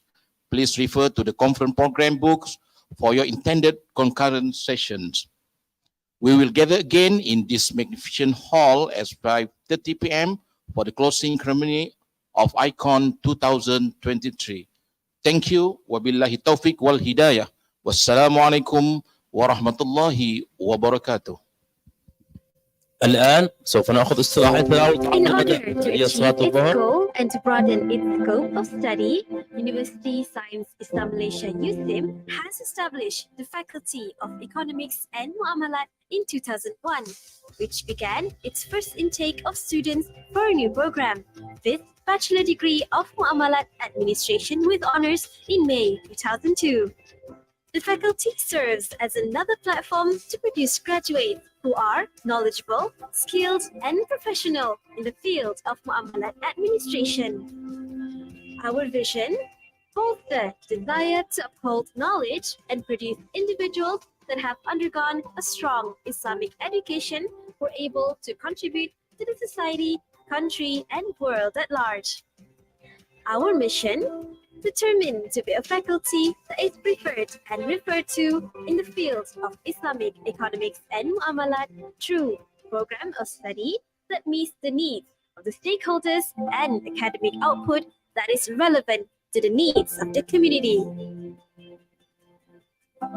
Currently, we offer 5 degree programs and 7 postgraduate programs, as well as master and PhD programs by research in the fields of Islamic Muamalat, Islamic accounting, Islamic marketing, Islamic corporate administration, and Islamic banking and finance.